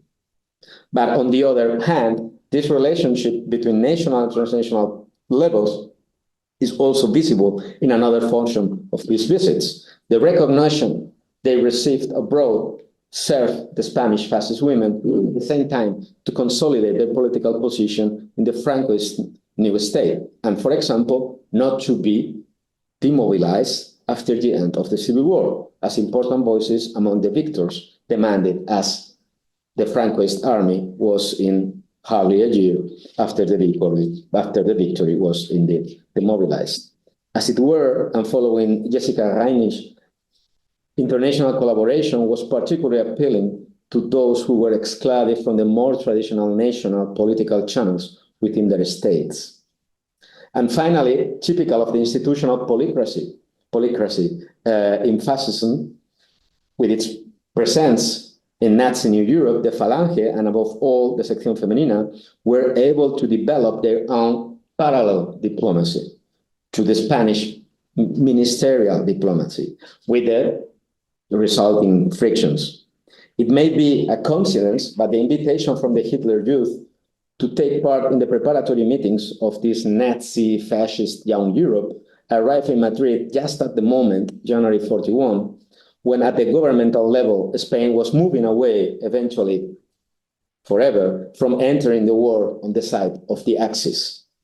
Falange thus seemed to want to maintain its own channels open and its own position consolidated in case of a forthcoming opportunity to enter the war, also looking to a new offensive to seize power within Spain.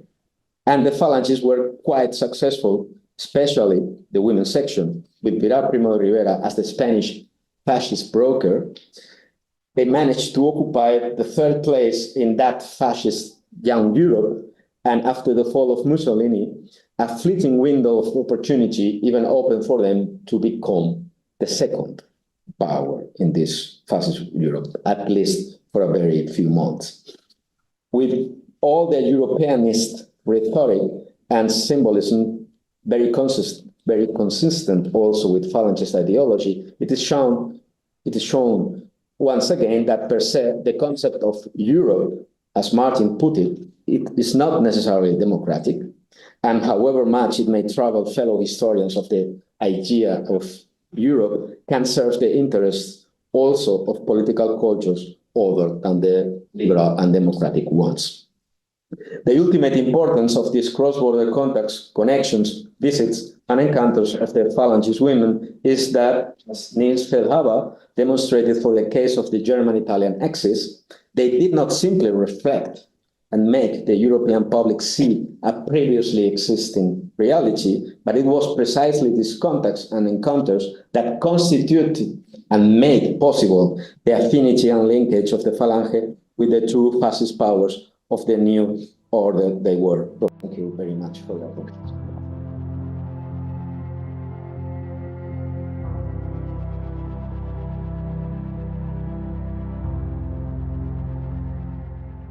Well, we continue with the last intervention of today about Greece before Mamma Mia, the archaeopolitics of cultural significance by Dimitris Plantzos, who is professor of classical archaeology at the National and Kapodistrian University of Athens.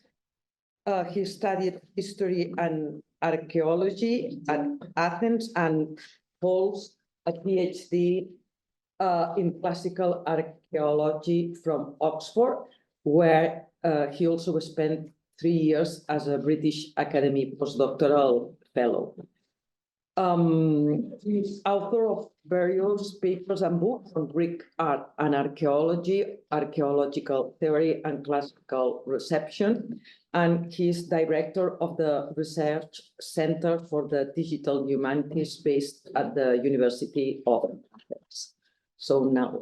Thank you very much. Thank you for this invitation. It's great to be here, back to Barcelona after more than 20 years, actually. Afterwards, over dinner, I can tell you, some of you know why I was there the last time. I was here the last time, so perhaps I can tell you later on. I know I'm the only archaeologist in the room, but yeah, you are historian. Yeah, I know. That I know. So I know I'm the only archaeologist in the room, but I suppose all of you would be familiar with the notion that cultural visibility has long now been identified as one of archaeology's main aims, at least within the national framework. Constructed as a scholarly discipline during the second half of the 19th century, archaeology was at the time expected to provide tangible evidence of the nation's antiquity and in a way proof of its present significance as well. So in this paper today, I know it's been a very long day. We've been talking about soft power all day. So yes, some more soft power for you, with some music and live entertainment. So what I'm going to do basically is survey a series of archaeopolitical strategies deployed by the Greek state between the end of the Great War on the one hand, and on the other, the military dictatorship of 1967-1974, in order to define ways in which archaeology, both as an academic discipline and as scientific praxis, was utilized, instrumentalized, and in effect nationalized as a way of promoting Greece's cultural diplomacy. To this end, I will survey A, tourist posters and other tourism marketing strategies deploying archaeology and the country's cultural treasures as a means to attract international holiday makers. Such marketing gestures placed an emphasis on archaeological landscapes, mostly Greek temples, but also museum artifacts, often combined with the other pleasures Greece had to offer, nature, local culture, and so on. B, restoration of sites, especially ancient theaters, and the organized revival of ancient drama, promoted as a tourist attraction, as a trend active to this day. This demands the commitment of a vast army of archaeologists, architects, restorers, and monument enhancers, hoping to suggest that, on the one hand, modern Greece is the land where classical Hellas flourished, and on the other, that its present inhabitants are worthy of their classical heritage and can serve as its most suitable curators. And C, the systematic attempt from the 1950s onwards to attract the international film industry, and especially Hollywood, to Greece as a setting for popular movies centering on Greece and its cultural treasures. I'll mention specifically Boy on a Dolphin from 1957. This wave of newly found Grecophilia was initially successful in turning Greece into a top tourist destination, while at the same time creating a series of spin-off cultural products, such as internationally successful pop songs, recognizable imageries, and more movies. These attempts, haphazard and improvised as they may have been, prefigure a more systematic attempt on behalf of national archaeology to capitalize on the country's cultural capital for financial as well as political gains. And this is the point I would like to start from. That is, immediately after the end of the period I'm studying today. But in February 1979, mass demonstrations were staged in the city of Heraklion on the island of Crete, mostly outside the town's archaeological museum. What ignited the generalized unrest was the decision by the government at the time to allow the temporary transfer of a number of archaeological artifacts from Greek museums, including Heraklion Museum, to Paris and New York, in order to be shown at a temporary exhibition organized by the Greek state, titled Greek Art of the Aegean Islands, to be hosted at the Louvre and the Metropolitan Museum, respectively. This was planned as the first ever fixed-term exhibition of Greek archaeological artifacts abroad, following new legislation passed by the Greek government only in 1977, that is 3 years after the end of the dictatorship, and the establishment of the Greek Republic in 1974.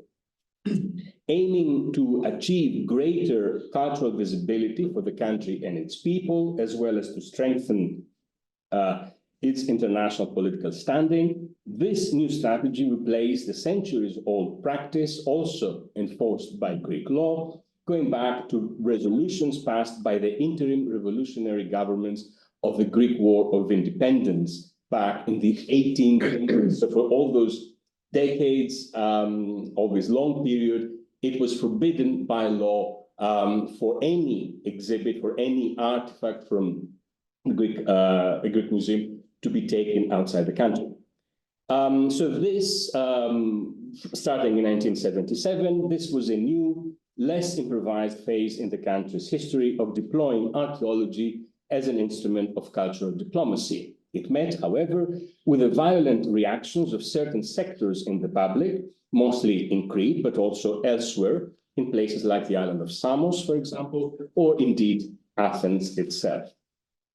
The exhibition now, mashing together almost 4 millennia of diverse periods of Greek history, focusing on a slapdash assortment of some of Greece's most celebrated star exhibits, amounted to little more than a thinly masked attempt at nationalizing Greek archaeology by Hellenizing Greece's past, and most notably its prehistory, its famous, albeit pre-Hellenic eras we now call the Cycladic and the Minoan.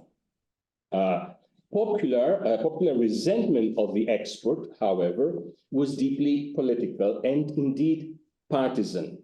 It was primarily aimed against the right-wing government at the time, which was to be replaced by the socialists in less than 2 years' time in the 1981 election. And this unrest was mostly orchestrated back in 1979 by the Communist Party and the then rising PASOK party of the Socialists. Although the antiquities were to be taken to Paris first, all criticism in the press of the time mentions the Americans, the Americani, thus fueling and being fueled by a generalized anti-American feeling widely spreading across the country and still persisting to the present day.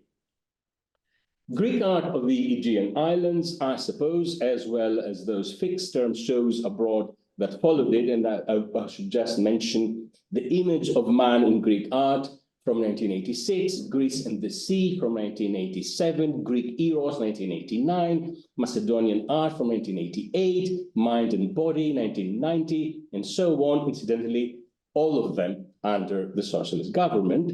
So the first one, Greek art of the Aegean Islands, was chiefly inspired, I suppose, by the Treasures of Tutankhamun exhibition first shown in London and the British Museum in 1972, after long negotiations between the British authorities and the Egyptian government, then to be taken to what at the time was the Soviet Union. And of course, you all know that we are in the midst of the Cold War, and Egypt counted at the time the USSR as one of its allies.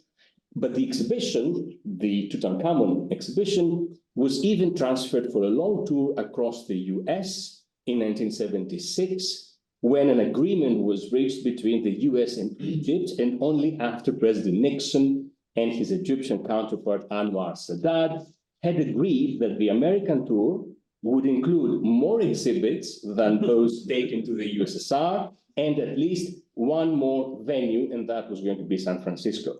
Eventually, the exhibition was a phenomenal success. 8 million people visited the show during the 3-year stay at the Metropolitan Museum in New York alone, defining what later was to be termed a blockbuster show. So King Tut's example alone would suffice, I would think, on the one hand, to justify the Greek establishment's high hopes for a revival of a worldwide Hellenomania, and on the other, to treat with some sympathy, at least, the decidedly over-the-top critics for cries for a sellout, a betrayal coming from the Greek left. Admittedly, today in Greece, no one would be tempted to call such an exchange the kidnapping of the gods, or an insult to the Greeks' national pride, as many did at the time. The sheer fact, however, that the initiative for Greek art of the Aegean Islands belonged to the Greek Ministry of Foreign Affairs rather than the Ministry of Culture suggests the political currency one invested in such endeavors back then and still now. So this kind of messy and heavily negotiated cultural significance had been going on in Greece for several decades. And I hope to have the chance to show this in the remainder of this paper. And its long-term results were already showing across Greek culture.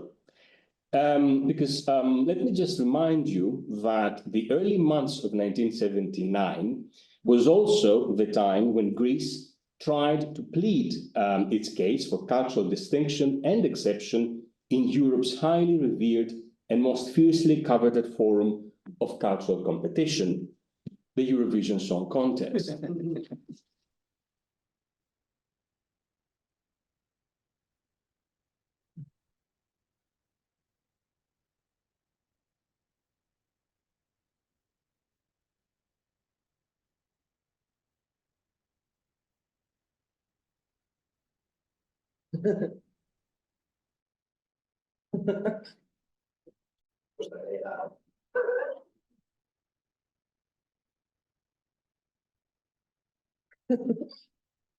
Don't worry, we're not going to let you. So it was during that fateful February of the same year that the Greek Broadcasting Corporation chose to host a national selection for the competition, with the winner finally chosen by an expert jury. The winner was Greek singer Elpida, who performed in Greek the song Socrates Superstar, accompanied by 2 men and 2 women backing vocalists.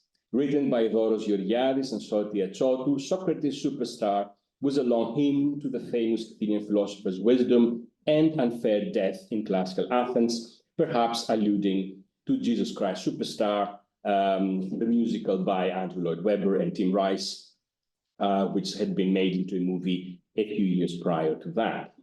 The competition that year, in 1979, was taking place in Jerusalem, and Elpida and her troupe appeared in long, like garments, obviously alluding to Greek antiquity, but also carrying a somewhat biblical overtone, perhaps in order to remind eager audiences worldwide who the original superstar had been in the history of mankind. In the song, actually, Socrates is referred to as the first Christ. So I chose to briefly recall these 2 seemingly dissimilar case studies from 1979 in order to explain, in anticipation, as it were, the point I will try to make in the remainder of this paper. That the fashion through which modern Greece chooses to undertake its cultural diplomacy inevitably turned into a persistent display of the country's classical heritage, often to the expense of other periods in its history, illustrates the persistent ambivalence in the way the country faces the world to the present day, as well as the strategies deployed by contemporary Greeks in order to claim classical tradition as their national property. As Stathis Wourvouris observed back in the 1990s, contemporary Greek culture becomes characteristically insular, experiencing itself as both superior and inferior to Western culture, being both xenophobic and xenomanic, believing itself to be the most privileged and the most oppressed at the same time. So, at the time when certain sectors within Greek society would protest against the sellout, the exile, the insult, and the debasement of Greek heritage affected by a fixed-term exhibition of Greek antiquities abroad, others were hoping that a bunch of Greek singers dressed in quasi-antique peploi would win the hearts of pop audiences worldwide with a song about a Greek philosopher from the 5th century BCE. Although I have no way of proving my claim, I would bet that on the night of the competition in Jerusalem, many of those opposing the expert of antiquities would hope for a Greek triumph for Socrates, and that the fact of the song's defeat, Greece was placed 8th in a total of 19 countries competing that night, would confirm that defeat, would confirm, after all, widespread public sentiments against the West and its pop culture, not to mention Greek anti-Semitism. This sort of Greek archaeopolitics, a politics of cultural significance, so to speak, had been fermenting for many decades before the events just described. More than a century before Socrates Superstar, in Greece's failed attempt to convince international audiences out there that classical antiquity is the only modernity one needs to write home about, in 1844, Kyriakos Pitakis, Greece's first state archaeologist, was arguing that the restoration of Greek archaeological sites would enhance the country's fame as well as its economy. And this Pitakis was following, as he himself was stating, the example of neighboring Italy.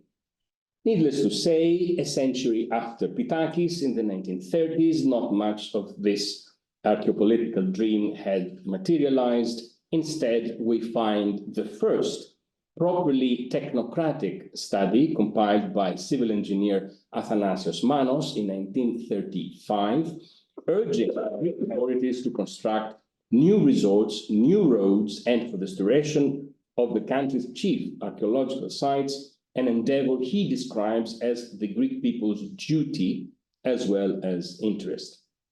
1 year earlier, in 1934, Georgios Ikonomos, in his joint capacities as secretary of the Archaeological Society at Athens and director of antiquities at the Ministry of Education, called for the reinforcement of the state archaeological service in the interest of public finance. He argued, "It is fundamentally clear that in our efforts to establish our country as one of the most important destinations for foreign tourism, we are, at least for the time being, obliged to support every aspect of this truly national project of ours relating to the state of our archaeology and our monuments. The vision of the two men was inherently archaeopolitical, as it brought together fantasies of Greece's Hellenization, indeed its rehabilitation as the glory it once was, with dreams of its modernization, a new facet of the Greek dream, so to speak. The idea that the Greeks were not only direct descendants of the ancients, but were the beneficiaries of their supposed inheritance.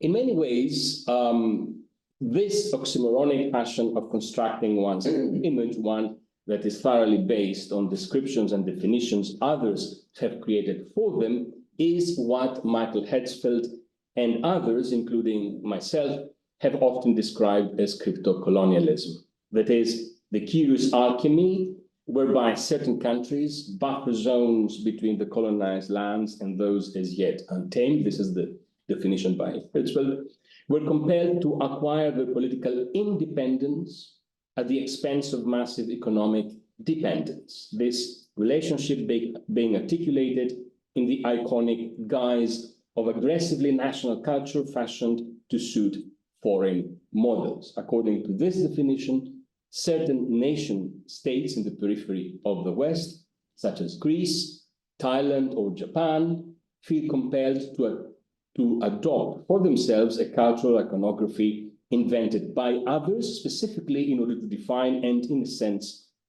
discipline the countries and their peoples. For Hetzfeld in particular, crypto-colonial states are living paradoxes, being, as they are, nominally independent, even though that independence comes at the price of a sometimes humiliating form of effective dependence. And indeed, it is Greece as a crypto-colonial heterotopia that we see portrayed in the country's official tourism campaigns between the 1930s and the 1980s, if not later. The first ever dated poster issued by the Hellenic Tourism Bureau in 1929 is the work of Elis Seraidari, who gained international renown as Nellis. And it simply, as you can see, depicts the pattern as it appears from between the Doric colonnade of the Propylaea. This is an especially popular image of the monument, harmoniously perched on its rock, as justification of the heterotopic technologies employed by the Greek state already from the initial years of its inception, a century earlier. And naturally, as an image, it is a wholly counterfeit one. All the subsequent additions, late classical, Roman, Byzantine, Ottoman, modern, are missing from the restored edifice, as well as numerous features of its own time, from the boldly colored surfaces to the multitude of votive offerings and minor monuments surrounding it already in the 5th century BCE.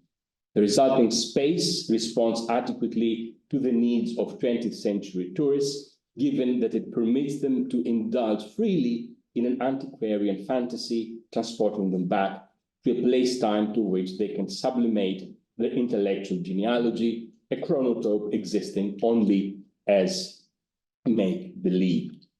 30 years down the way, the heterotopic landscape appears much more composite. In a 1959 poster, the work of Panayotis Tetsis, a distinguished Greek artist, the Acropolis is shown in a haze, framed by the shutters and railings of a neoclassical balcony. The layout attempted by the artist, the classical monument, the neoclassical edifice, perhaps a hotel, and the modern apartment blocks in between, transforms Hellenic atemporality into Greek contemporaneity. Framed by the neoclassical narrative, both classical antiquity and the somewhat more modest modernity of Greece are shown to coexist in an unbroken continuum. Through heterotopic technologies displayed in the poster, the modern present day of the country lays its claim of ownership on the classical past, a past that is European, Western, global. Tetsis's composition, furthermore, also reflects the question a long time a long line of Greek artists active between the wars and all the way up to the late post-war period seem preoccupied with, namely that of defining the identity of Greek creativity, what they theorized as Hellenicity, a Greekness of sorts in both the national and an international milieu. Remember, this is the time when in Italy people talking about Italianità, here in Spain about Hispanidad, and so on and so forth, which are all modernist concepts to the core. Greek modernism is thus conversing of its own nature with the classical and vernacular idiom, incorporating them into an otherwise international vocabulary as markers of Greek specificity and idiosyncrasy. A good example of this may be found in this Hydra landscape designed for the Greek National Tourism Office by Yannis Moralis in 1956. The abstractly rendered landscape, monochrome, cobalt blue sky, yellowish russet coast, turquoise water, etc., is dominated by the purely geometrical, elegantly austere lines of a two-story neoclassical house on the left and a more vernacular hut on the right, as if in a staged set. And this is quite indicative, since Moralis, as well as most of his peers at the time, were engaged in Greek drama revivals. The idea to revive theatrical plays surviving from antiquity, both tragedies and comedies, had been circulating in the circles of the Greek elite since the later decades of the 19th century, and indeed, the extensive restoration projects urged by technocrats since the 19th century were eventually launched, primarily targeting ancient theaters to serve as venues for the revival of ancient drama.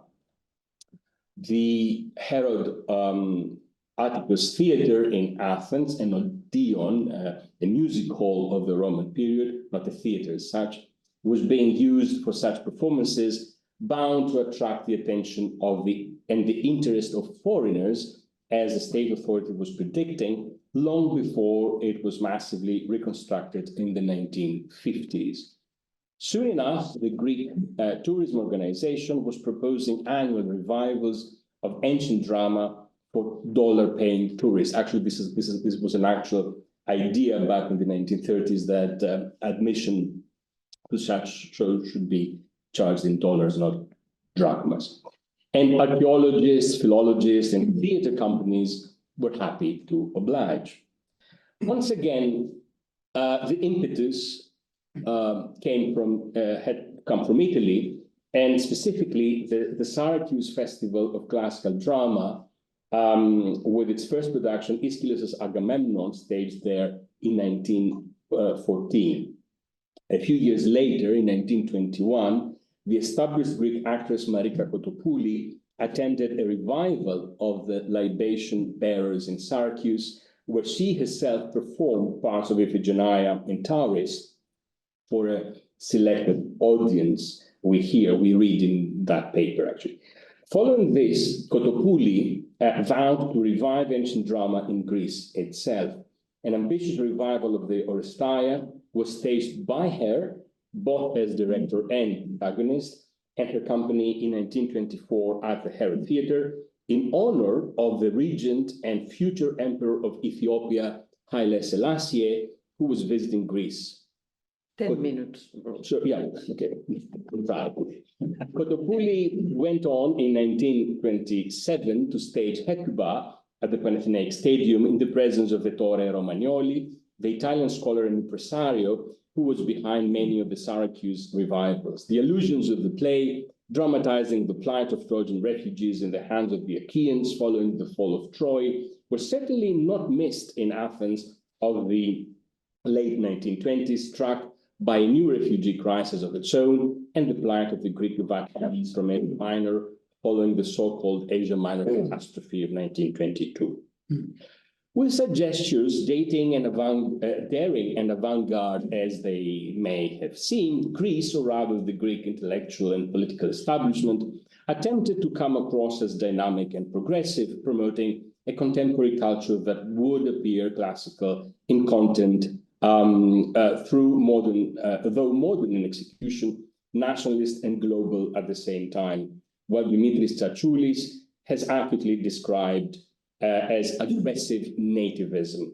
And although desperate, improvised, and often driven by personal ambition alone, or an ill-advised sense of cultural visibility to its merits, these strategies in cultural diplomacy at home and abroad all seem to share some common features. First, the implicit admission that Greece remains relevant in modernity pretty much on the strength of its faint antiquity. Second, that antiquity, or indeed a sense of classicality, guarantees Greece's modernity, which in most cases equals modernization. And finally, that the materiality of classical antiquity and the performance of a thoroughly invented antiquarian ethos might be a useful reminder to Greece's friends and foes alike that the country is still inhabited. So first, we need archaeology in order to show that we exist.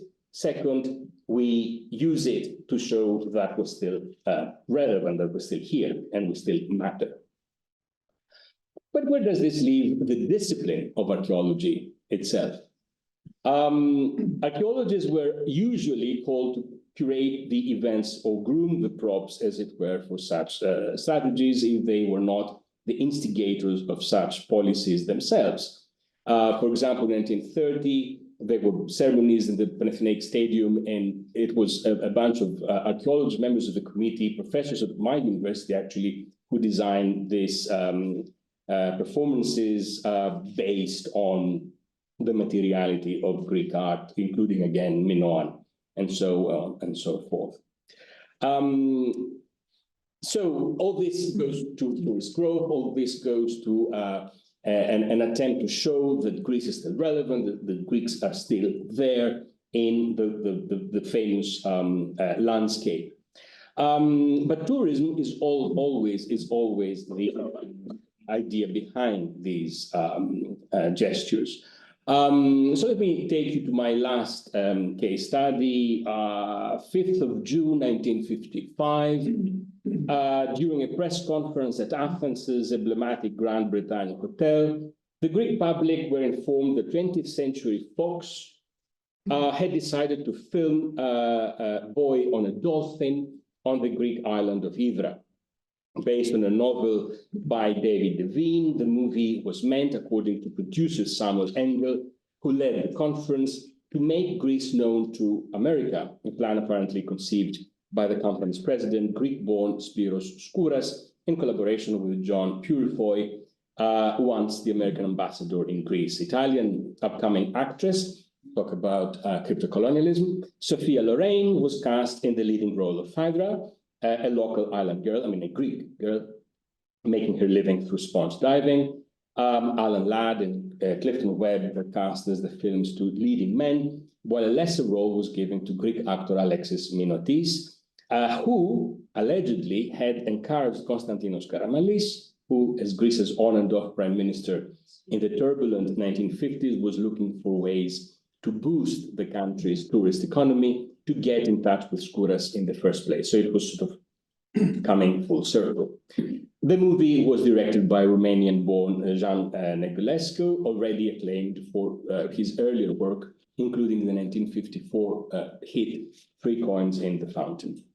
Now, the storyline brings together most of the trademark qualities that were eventually used to repackage Greece for the global tourist market in the 1960s and the 70s, as an exotic seascape of eternal summer, where local girls are exquisitely sensual, though modest and kind, and men tend to be short and dark-skinned, simple-minded, rather unsightly, and terribly uncivilized.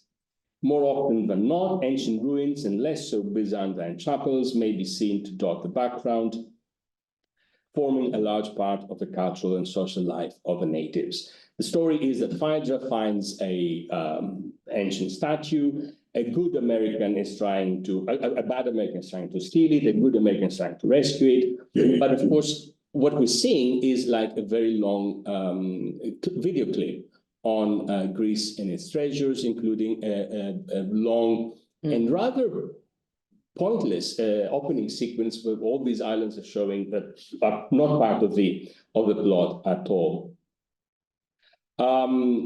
So if Boy on a Dolphin featured only one significant Greek credit, Takis Morakis for the title song, other somewhat later productions would count a bit more on the natives themselves. Melina Mercouri,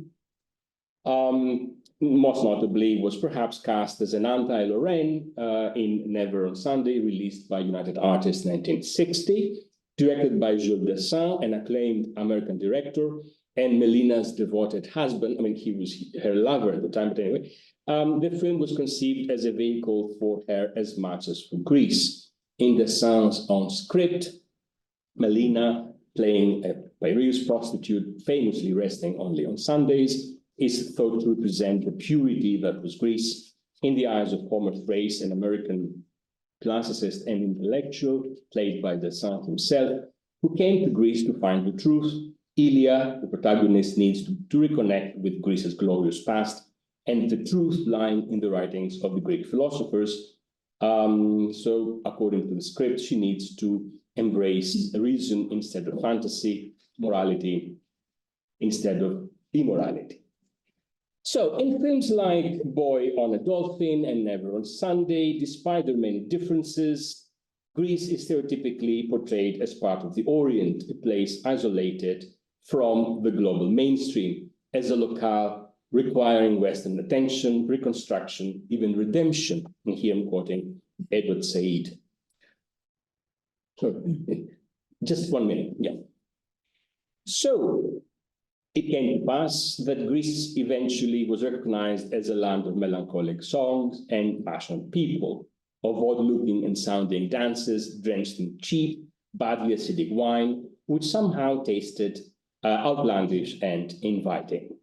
And the years go by, so let me take you to where more or less I started with the Eurovision Song Contest in 1974, where Greece had its first ever Eurovision participation with Λίγο κρασί, Λίγο θάλασσα και τα γόρι μου, A Bit of Wine, A Bit of Sea, and My Boyfriend, a song on what makes a Greek girl happy, introduced by a long stretch of La La Las.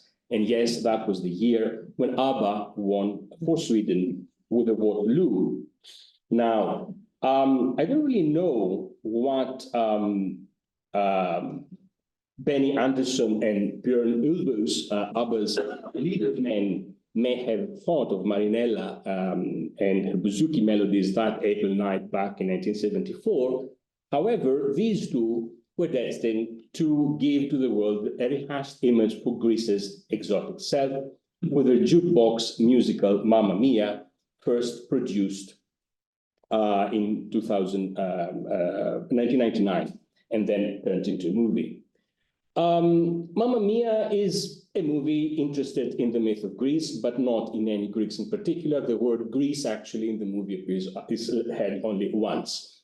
Like their island, ludicrously named Kalokeri, summer in the film, that is a place coming to life only during the tourist season, the islanders are utilized as mere decor to the adventures of the story's foreign protagonists, who wouldn't think twice of deserting the place when September comes. Thank you.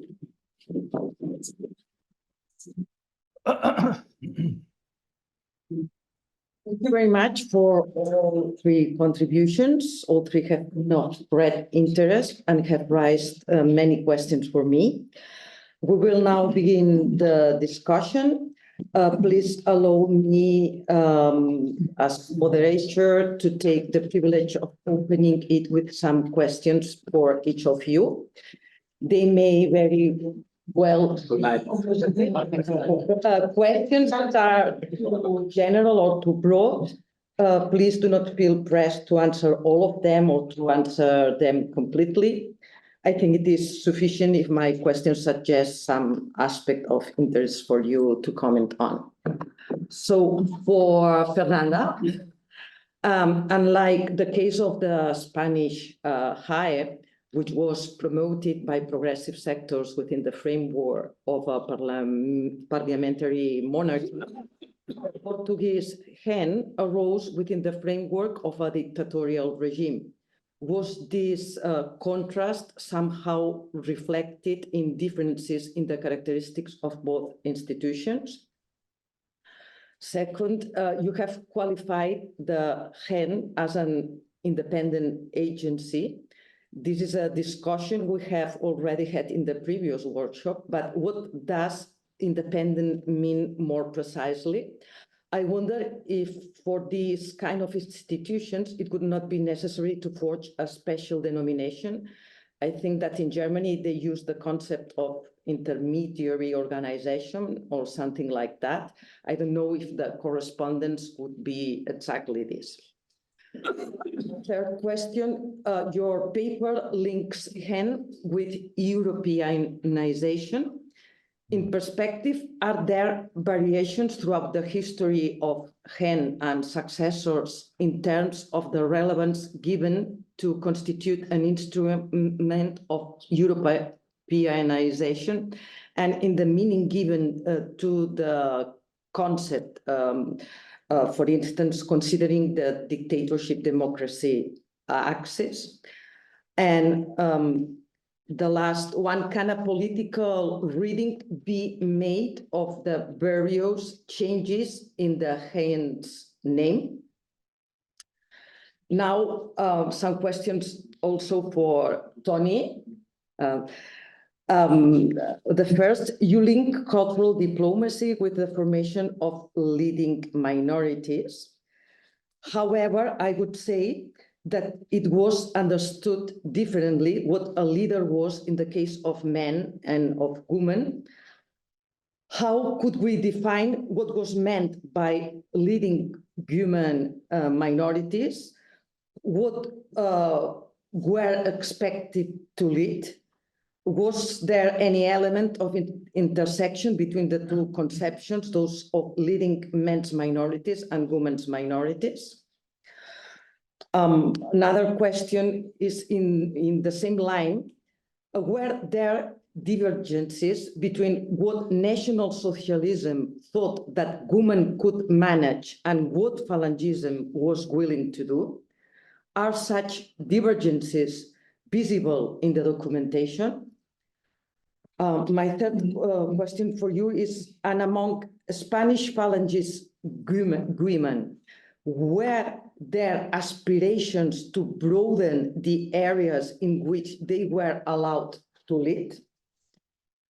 And the last one is, I was struck by the idea that after the 1937 unification decree, Franco's cultural diplomacy gave priority to Phalangist women over men. At this point, you have talked about a greater personal and organic stability of women. That was new for me. Could you clarify this a little more? Did the same thing happen in Nazi Germany? And now my questions for you. When you speak of archaeologists or state archaeologists, you seem to speak exclusively of Greek archaeologists. In the guidelines of Greek archaeology, is there no presence of archaeological schools of other countries and thus of their interest? A second question is, can it be said that in Greece, the investment in archaeology acted as a substitute for the investment or the inability to invest in other areas of culture, science, and or technology? Another question is, can it be said that the interest of tourism marketing overrode the scientific criteria understood by the standards of the time? And the last one is, was the model of Europe that wanted to be sold in association with Greece in competition with other models? You mentioned the case of Italy, or I don't know, perhaps of Egypt.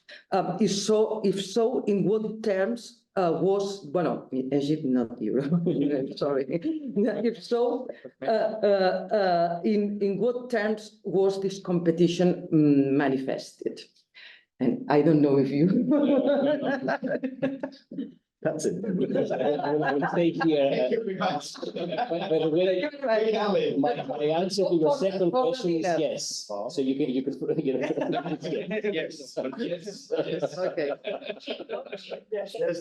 Okay.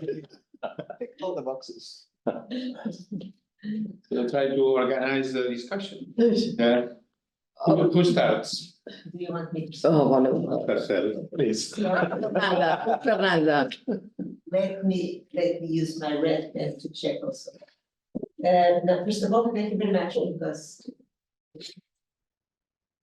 all the questions are very interesting. Thank you very much. So, first question, under dictatorship, that's the interest of Jen, because as I tried to explain, Jen was the accomplishment of a process that began years before, during the Republic, the First Republic. And that is very, very relevant and important and interesting because the man who conceived the ideas, the mission, the importance, impact of Jen were intellectuals and scientists recognized nationally and international names like Periphery or government, people from medicine that were even in contact internationally. And the idea was the liberal one, progressist one. It was very inspired by the values, not only those of the Portuguese Republic, but even at international level. That was the idea of those kind of institutions that were built all around the world in the beginning of the century and mostly after the First World War. So they had a specific agenda, the idea of promotion, the relevance of science, the connection with building people with knowledge, connecting with the idea of progress and freedom. There was an agenda really interesting, and I don't know if you are aware, but for Republicans in Portugal, the question of education and not only a formal education, but the environment of training young people and was very, very relevant. And so that was the concept and mission of the agenda. But the circumstances were different, and they led to the approval in 29. But it was just, it happened, okay? And that, because in 29, everything was possible in Portugal, even the civil war. Okay? Because the Estado Novo, the dictatorship, as a new regime, was trying to be built with Salazar, trying to compass everyone. But the fight against him was very relevant, and we have episodes in Portugal, very strong fights, etc. So the design of the new regime was only accomplished in 31, 32.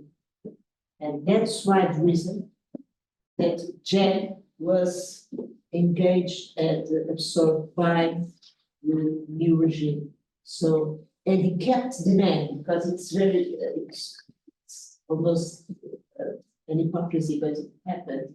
So it kept the name, but under the rule of the National Education Ministry. So that's, and since then, since 36, they tried to survive, trying to combine the ideas of some progressive behavior and organization and promotion of science with the hands of the regime. So that generated a lot of tensions. But at the same time, and with the few amount of budget, etc., it allowed anyway the GEN to work And even if it was a small number of scholarships or centers, etc., they were good seeds of change. And that leads to the second question, an independent agency. It began to wish to be an independent agency, but of course the funding is always struggling the possibilities of being an independent agency. But after 36, it was not independent, but it regained independence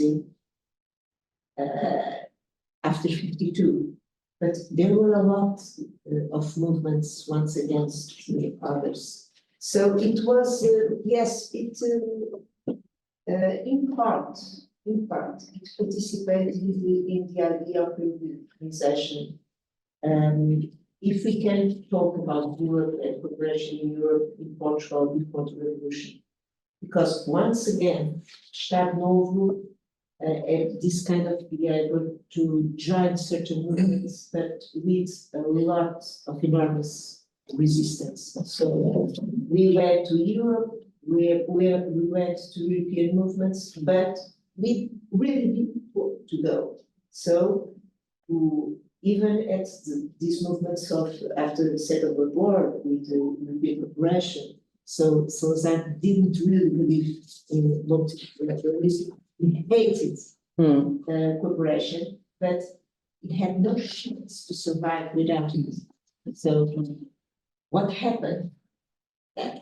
Actually, he was right, because he had his feeling if he opens a little bit the door, everything will follow. Everything will happen. And that was true, because opening a little bit the door, meaning was that the elite, some part of the elite, went abroad and learned a lot of things. And scientists and academics were important actors. In 47, a really relevant number of scientists were expelled from teaching in the public universities. Okay? They were not allowed to research, to teach, and we are talking about names that were recognized internationally. Okay? And worked with institutions and scientists abroad. So the expelling those scientists from universities, it really not from university, part of the most scientific or most relevant scientific activity in Portugal. So that's and that was based on the politics. that was based on politics, strictly on politics. Right, scientists, Mathematicians. relevant mathematicians, worldwide relevant mathematicians, engineers. They were from the university.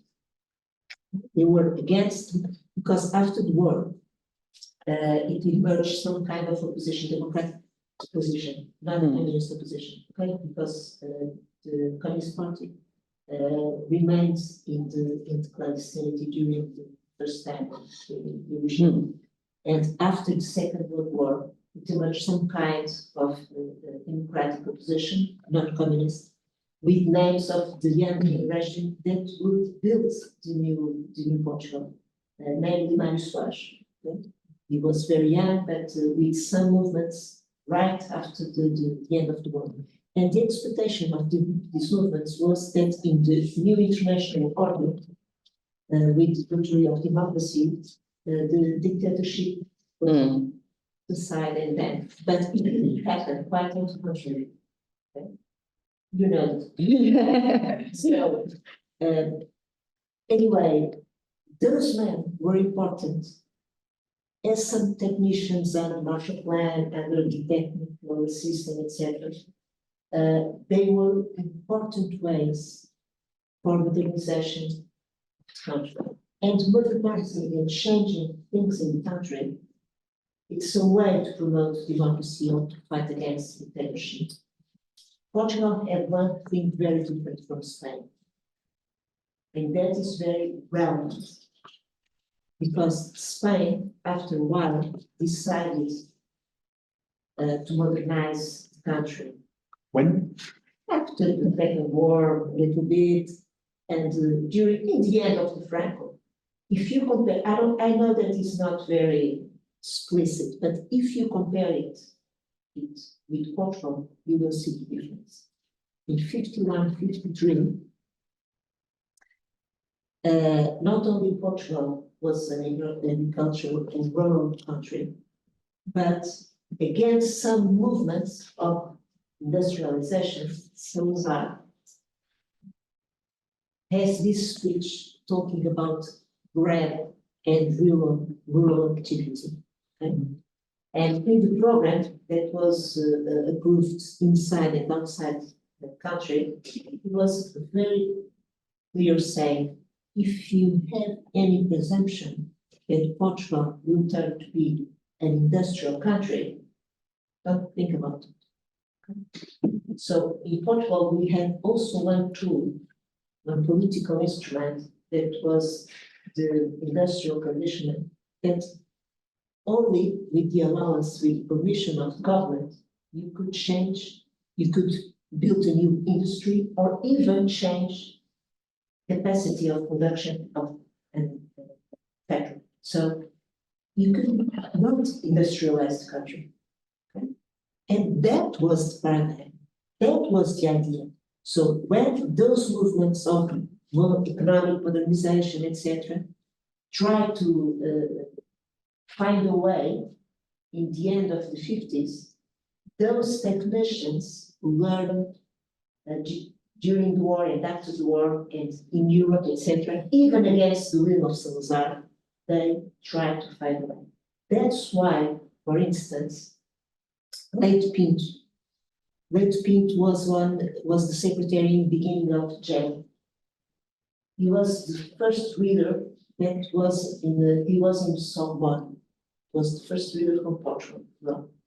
And he was the man who was able to separate gem.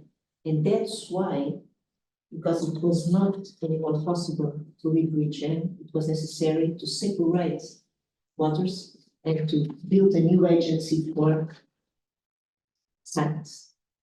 Don't think that even in the end of the 50s or during the 60s or even in the beginning of the 70s, but mostly during the 60s, the idea of the modernization, of economic modernization of the country was totally established.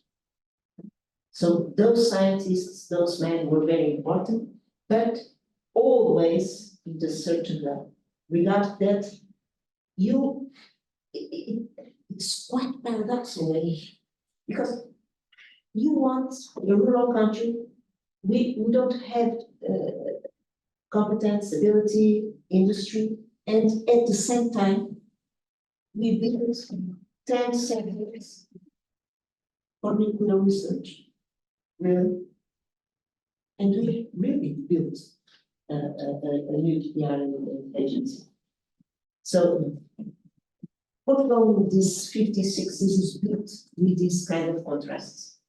So, yes, those men were important for the Europeization of the country. Some of them were funded or had some scholarships from YAC. And of course, it is also a contradiction or the paradox or the hypocrisy. It's a very relevant number of people get the scholarship from YAC were against the regime. And that was also the to survive. Yeah. So yes, of course, we can do political readings for the changing of the name, even if you don't change it. Okay, that was the case in the beginning. You kept the name. Yeah. Okay, you kept the name. You must understand Salazar. When the dictatorship began, someone asked Salazar, now, with the new regime, it's necessary to change the flag and the hymn. Okay? The answer was, no way. We cannot give a flag to the Republicans or the hymn. Okay? So that's the idea of the appropriation and then build Okay. from them. So yes, the name is important. And of course, it's also the reflect of the times, because Institute of High Culture is a name common in the 50s. Thank you. So, thank you very much for all four thorough questions. Were the Phalangist leaders seen as coming leading minorities? If we have asked them, of course, and I think also the Germans saw it that way.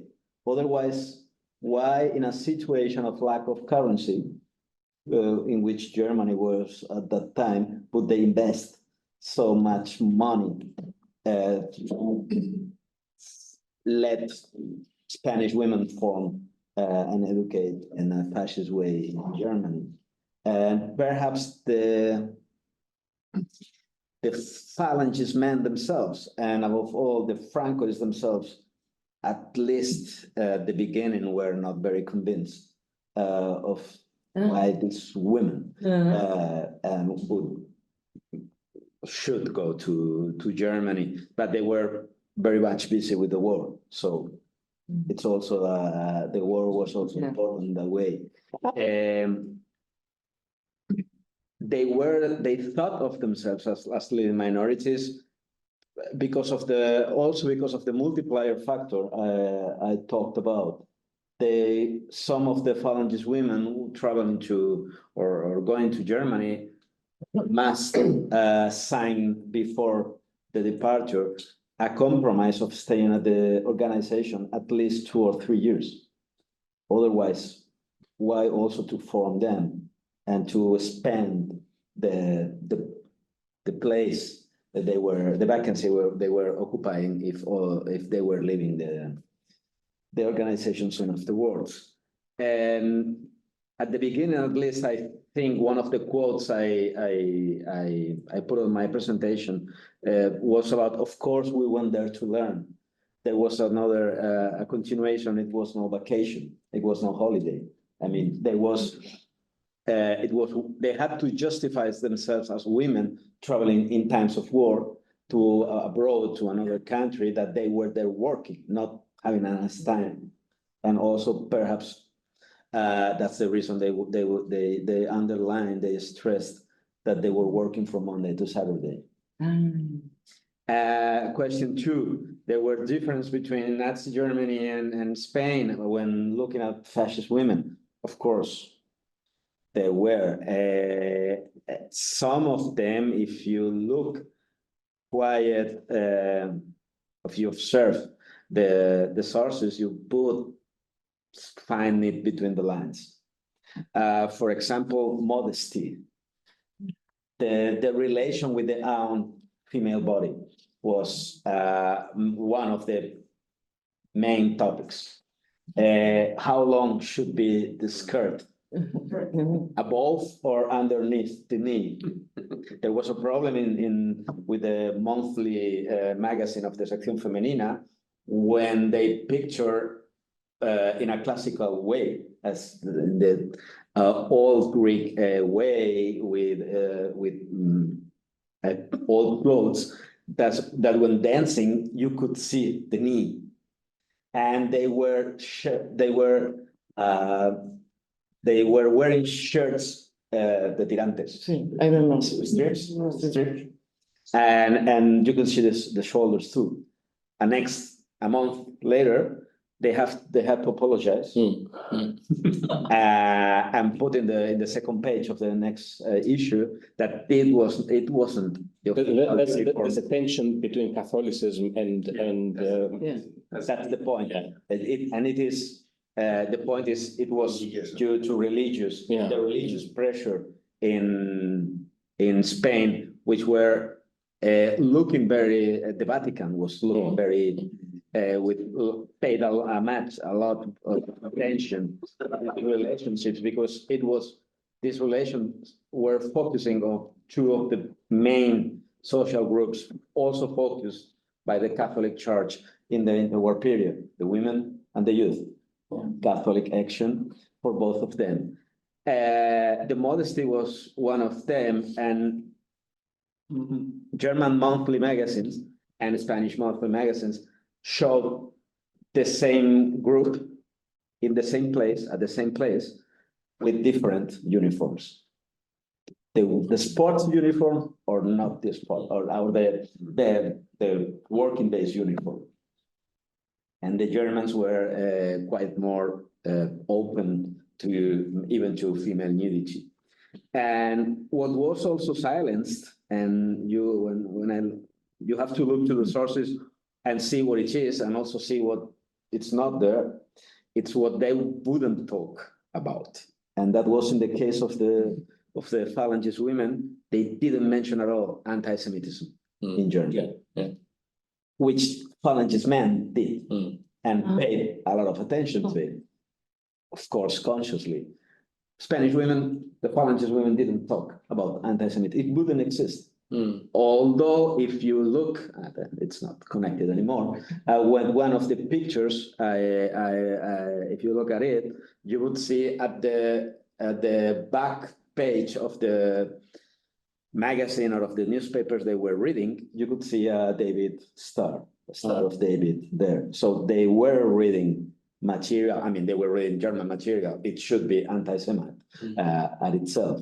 But they wouldn't talk about it not in the published sources, but also in also not in the unpublished sources. And at the other way around, for Nazi leaders, for Nazi publications, youth publications, not in the diplomatic sources, in these publications, religion, Catholicism, apparently didn't play any importance for the Sección Femenina at all.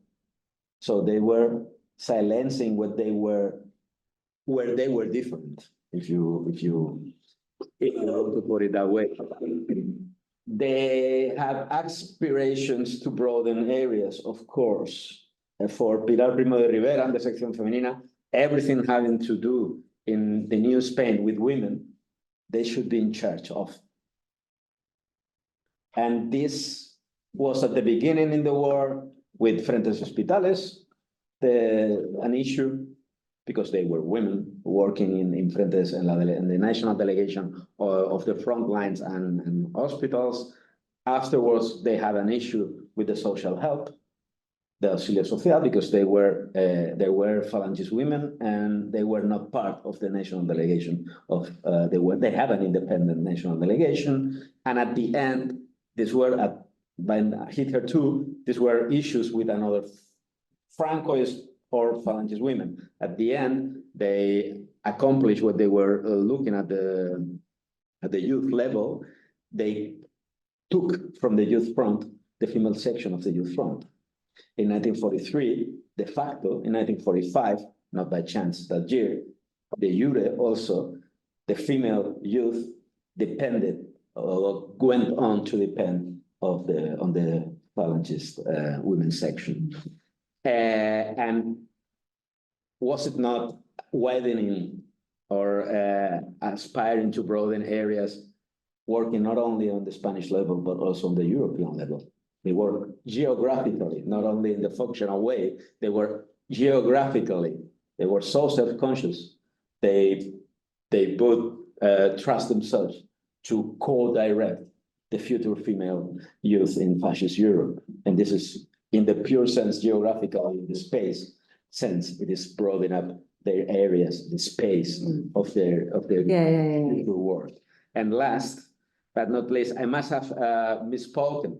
The priority given to Falangist women was not by the Francoist diplomacy, it was by the German diplomacy. It was the Germans.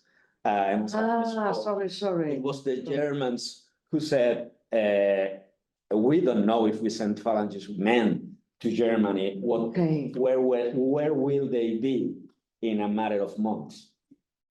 We do know that if we send Falangist women in appliance and in agreement with Pilar Primo de Rivera, that they would stay there where they are. And they were checking where the women going to Germany were landing afterwards. And in the National Council of the Sección Femenina in January 38, they were absolutely proud that almost all the appointments as national councillors of the Sección Femenina have been in Germany.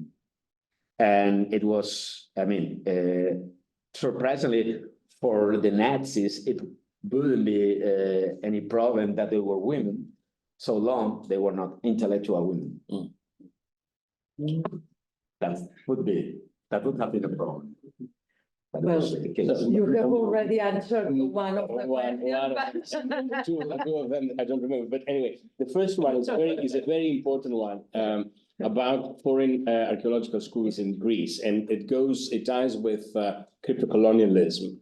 Of course, they're there since the late 19th century. The French came first, and with the British, the Germans, the Americans came last. Each country secured a major site in Greece, but they were working for their own intents and purposes. Mussolini was very interested in Greek excavations because he thought that he was going to establish Italian continuity with the Trojans and the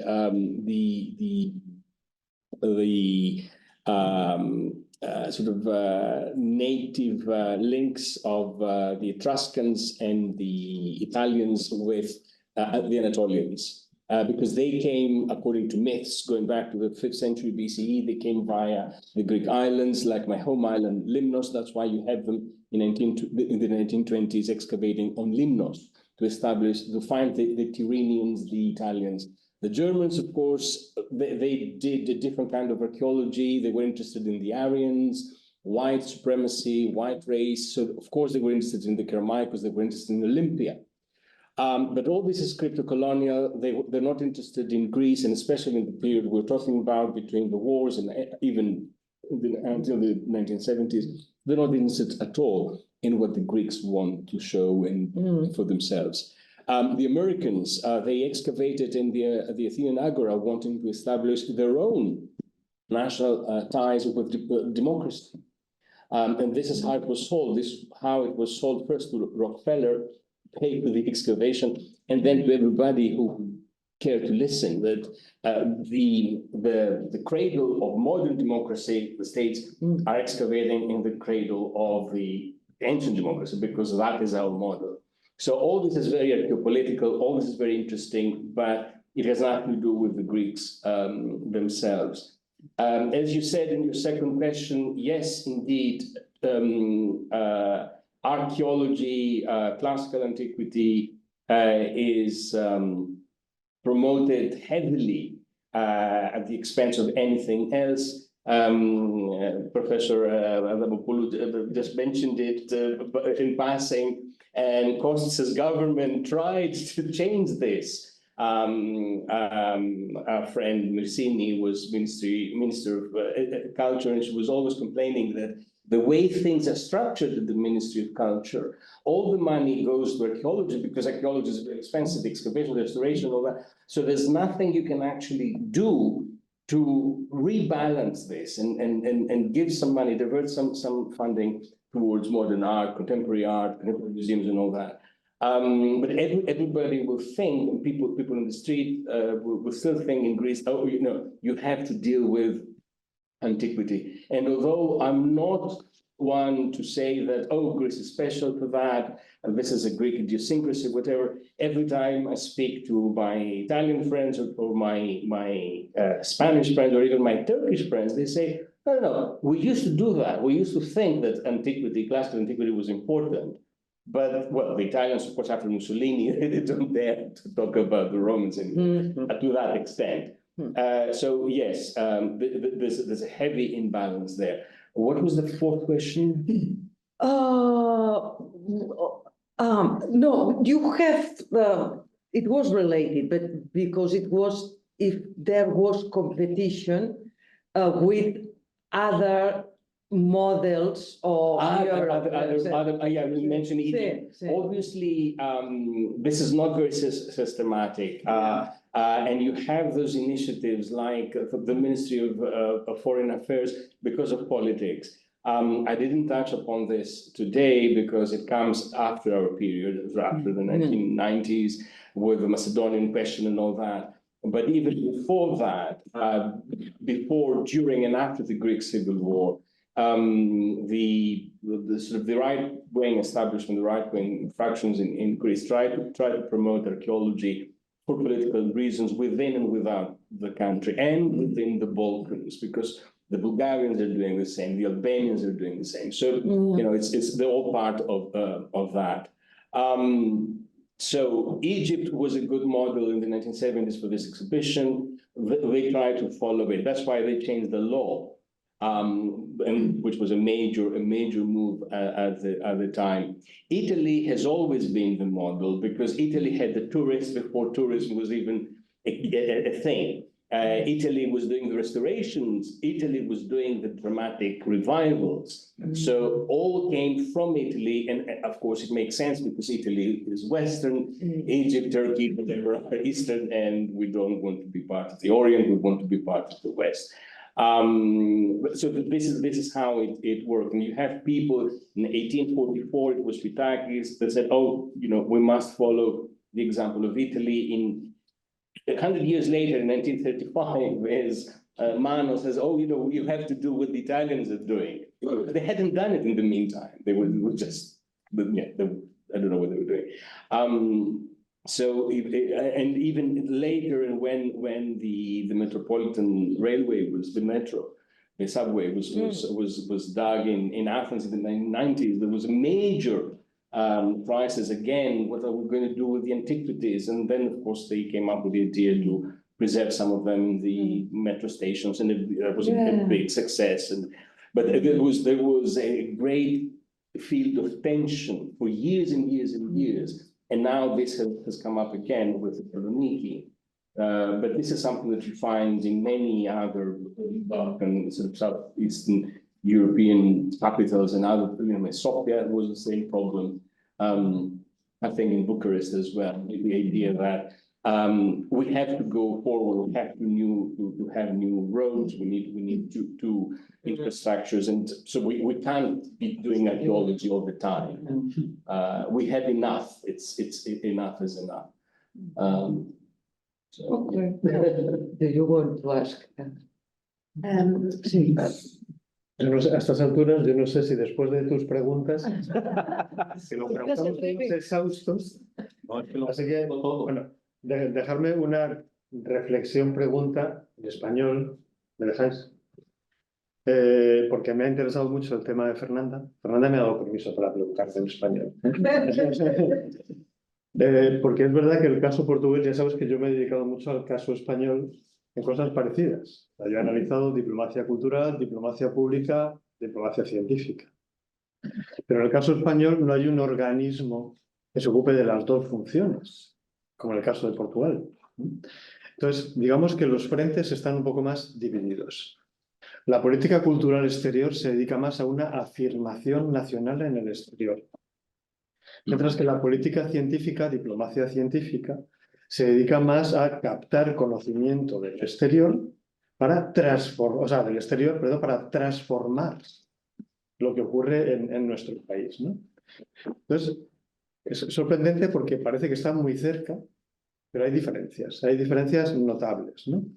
Me ha interesado muchísimo la primera parte metodológica que has hecho, con todo esto de relato, conflicto, convergencia, agente o agentes, porque me parece que es una buena manera, mejor que la que utilizan actualmente la diplomacia científica, esto de diplomacy in science, diplomacy for science. Todo eso está bien como categorías de ciencia política, pero para los historiadores es muy poco operativo, porque la historia mezcla todo. En la historia está todo mezclado. No es tan sencillo diferenciar así. Y además es mucho más contradictorio. Estoy totalmente de acuerdo contigo. Es mucho más contradictorio, ¿no? Entonces, yo quería poner también de relieve otro nivel de análisis que me parece fundamental en este ámbito, sobre todo en el tema de la diplomacia científica. Por un lado está el análisis institucional, lo que persigue el Estado con la política científica, pero por otro lado está el factor humano. Claro, o sea, las personas que se ven implicadas en los circuitos de formación y de intercambio y tal, muchas veces no tienen ningún interés político por estas cuestiones. Tienen un interés científico y profesional. Es decir, es conocimiento y promoción. Porque lo que están buscando es tener una capacidad de promoción en sus propios entornos científicos, ¿no? Y eso es lo que hace que actúen como elemento de confrontación, a veces con el poder, y de transformación, ¿no? Porque muchas veces, caso español, yo sé que el portugués ahí tiene... Pero el caso español, de todas maneras, esto de apostar por la modernización, industrialización y tal, también hay un parteaguas, ¿eh? O sea, son los años 50, hay muchas resistencias y la presencia norteamericana, igual que en el caso portugués, tiene una presencia muy fuerte, ¿no? Porque va a ser lo que de alguna manera posibilite a los sectores transformadores, o que sean conservadores, que den un salto hacia otro país, hacia otra dictadura, ¿no? Sin salirse de la dictadura, pero que sea distinta.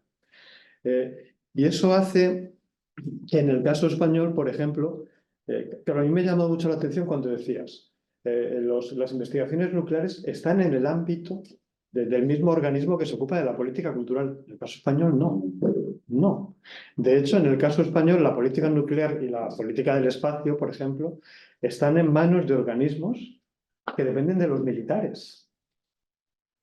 Y eso, igual que ocurre en Estados Unidos. Y eso, claro, modifica mucho el escenario, ¿no? Entonces, en fin, para no enrollarme con estas cuestiones, o sea, a mí me parece que el papel exterior es muy importante, no solo por la influencia que genera, sino por las oportunidades que da a los que están dentro, de buscar otros modelos, otras referencias y otros conocimientos, ¿no? Y me parece que efectivamente es un disturbing element muy fuerte, que va a ser un factor de erosión de las propias dictaduras. En el caso español está muy claro, ¿no? Y también son un factor de tensión y de atracción. Yo me he cogido esas dos porque me parecen muy, muy importantes. Sin embargo, otra cuestión que es importante y que he visto menos también es el tema económico. Claro, en el caso español hay determinados sectores científicos que muy pronto se conectan con intereses económicos. Y eso también va a actuar como elemento de transformación, porque se les queda pequeño. El marco interno, ¿no? El marco interno dictatorial. O sea, les faltan inversiones, les faltan una serie de cosas. No sé lo que ocurre en el caso portugués, pero estaría encantado de saberlo. Y además, como mañana va a haber intervenciones sobre diplomacia cultural y sobre el programa Fulbright, en el que yo también he tenido oportunidad de dedicarme en el caso español, seguro que voy a seguir aprendiendo sobre el caso portugués, del que algo conozco, pero reconozco que ignoro mucho y que me está viniendo estupendamente este seminario. Y luego quería decirle otra cosa a Toni, pero ya no sé si preguntársela en la cena, para no... Vamos, la cosa es, claro, tú te has concentrado en los años de las dictaduras y tal. A mí me habría gustado saber un poco más la tipología de las mujeres que iban, aunque imagino que está muy vinculado con el tema político, pero bueno, la cosa es, después de esa especie de fusividad fascista, nazista y tal y cual, los coros y danzas, al principio, por lo tanto, la presencia femenina, la diplomacia franquista la utiliza en América Latina. De hecho, los coros y danzas, junto con el Real Madrid, son las dos embajadas culturales más potentes de cara a la atracción de las colonias españolas en América Latina en los años 50-60. ¿Hay un cambio de roles o en eso no te has metido? Bueno, ya me callo. Ya pues. Sorry for the speaking fast. You wanted to... but Yes, who was first, you? I don't mind if you want to go first. Yeah. I already I have no more have already talked a lot. No, I know. No, I have two questions for Dimitris.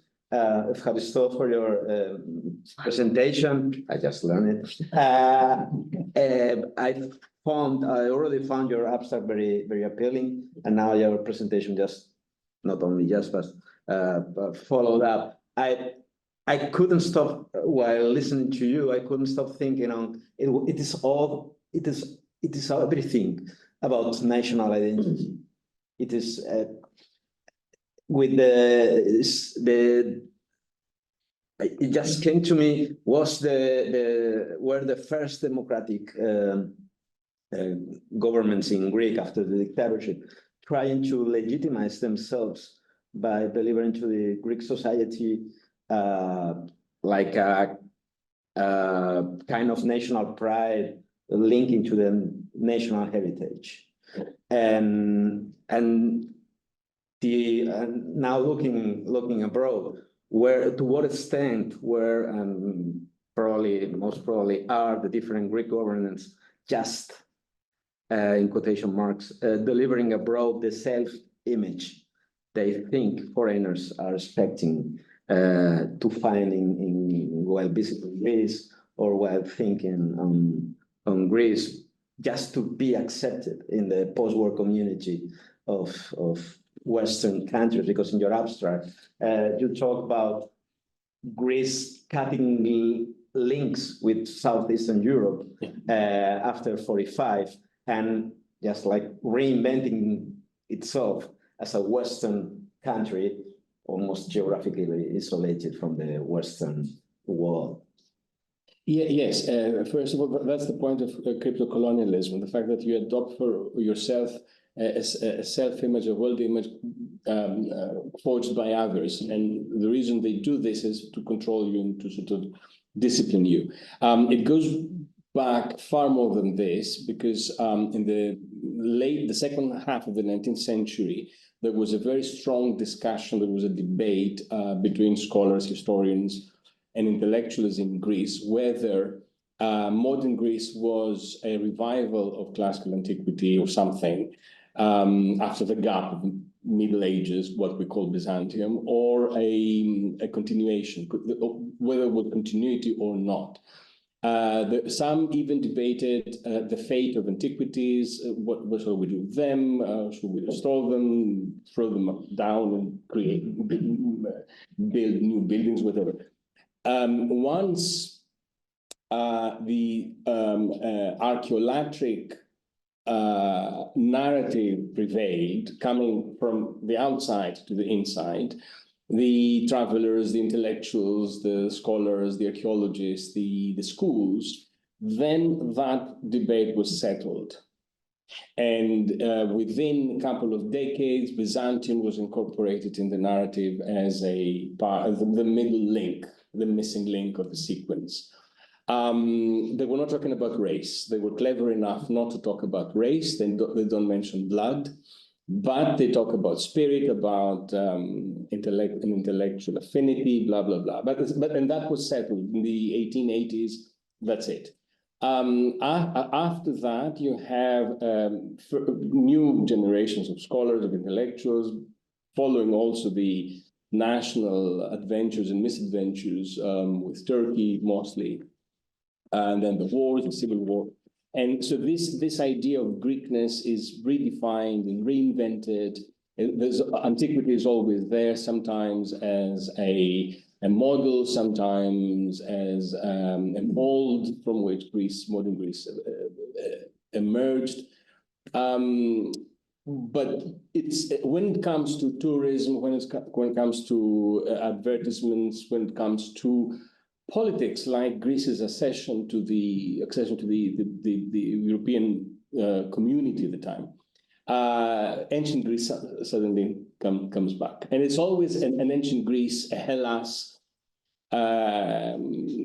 devised, forged, invented, imagined, and emerged in the West, in Oxford, in Cambridge, in Germany. And when Albert was talking about this asymmetry, this is absolutely to the point. Greeks go abroad to study archaeology, but the Westerns come to Greece to establish themselves as archaeologists. They don't come to learn anything, or at least that was the case until very, very recently. And this is the same with Egypt. I'm working in Egypt more now than in Greece. I excavated in Alexandria the last few years, not in order to find the tomb of Alexander, don't know about that.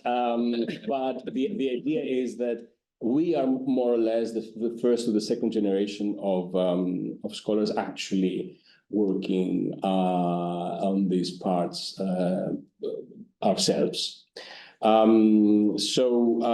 Yes, it is. We are sort of wallowing in this crypto-colonial sort of bathwater. Because it reminds myself a lot of the dialogues, the asymmetrical dialogues in 19th century Spain, with the romantic image of Spain built abroad, and to which the Spaniards themselves were confronted, and they wouldn't agree to it. But while discussing it, while trying to rebate, to deny, they would accept at least a part of it. And this romantic image still impregnates today the national image of Spain abroad. And Spain was constructed as part of Western Europe. Because we all have imaginings of Spain, of Italy, of Germany, and we somehow, when we visit, we expect them to be confirmed. Oscar. Yeah, I have a couple of questions for Toni, but very short ones, so don't panic. First, do you approach the Phalanges women organization as an actor of Spanish cultural diplomacy or German's cultural diplomacy? Because after listening to your great presentation, it seems to me that these women were more interested in transplanting or disseminating the German political ideas, German political system, German fascism to Spain than the other way around, or that they weren't very interested in portraying a good image of Spain to Germany, or at least, I mean, it's not clear to me if they were working for Spain or for Germany. So this is the first one. And the second one, I find very stimulating your transnational approach, but There's always a but. There's always reviewing too. to what extent can we consider Falange and Sección Femenina as non-state actors?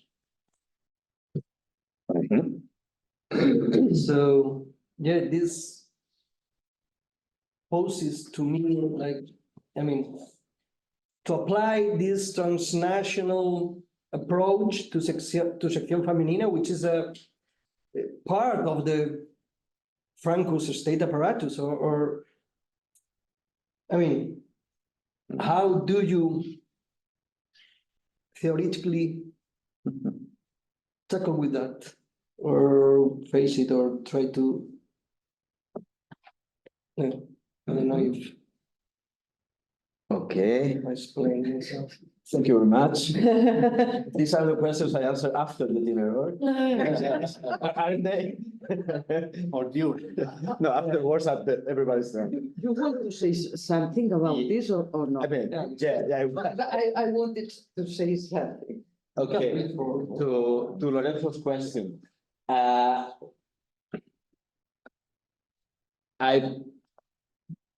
usually do not look to the time after 45 because the sources and the political context is very different.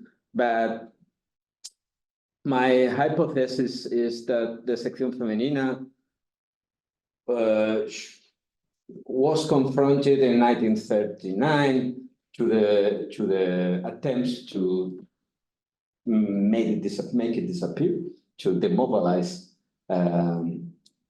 the women's section because of being women. And after 45, as the whole party itself, they were confronted to the attempts to demobilize Sección Femenina because of being fascist. In a time where fascist wasn't anymore something trendy, precisely. Back in that time, they must. My following hypothesis is they have to be, to some extent, the fascist to survive, not completely, to some extent, and recapitalize as the party itself to survive, at least in a position of power in Francoist Spain. But we speak the yeah, and Oscar.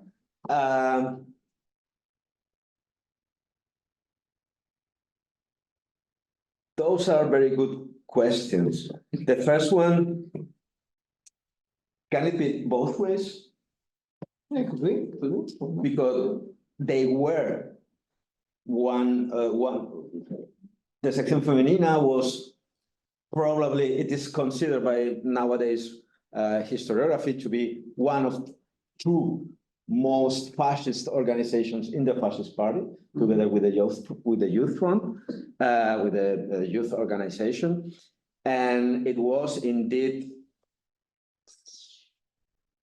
working towards the future, as Herschel would put it, also and playing for the German interests, but at the same time and getting it's a dynamic, it's an asymmetrical but a dynamic situation changing across time. At the same time, they were pursuing their own agenda, that is to learn how to build a fascist Spain. I think they were indeed working to improve Spain's image in Germany, because at the very beginning of the Civil War, even looking only to the youth publications of the Hitler Youth, you could see how the image of Spain evolves, changes with time, because at the beginning they were talking of the Spanish people like one thing, and afterwards they already make, soon afterwards, by the process of knowing their fascist comrades in Spain, they began to make distinctions between fascist and not fascist and the red ones. And they were Phalanges women were very aware of the romantic image of Spain. And they were, for example, they stressed, the national delegate of the social help, stressed the need to be punctual when attending a meeting in Germany. Because not only because that's what the Germans expected, and we in the academic and the scholar world would know it, but also because the romantic vision of Spain as something, as a country of unprepared people, unable people without any skills, and they were trying to, and this is on the other way around, the lenses, the romantic lenses, the German Nazi leaders, or women or men, it doesn't matter now, had while looking at Spain, these lenses could be modified, but they couldn't be made disappear across the whole time. They were always, there are some nuances in the sources, you always find that's the romantic picture of Spain between the lines. But that they were, the Spanish women were indeed actually trying to rehabilitate the image of Spain in a fascist way. We are like you. We are fascists like you, okay. And not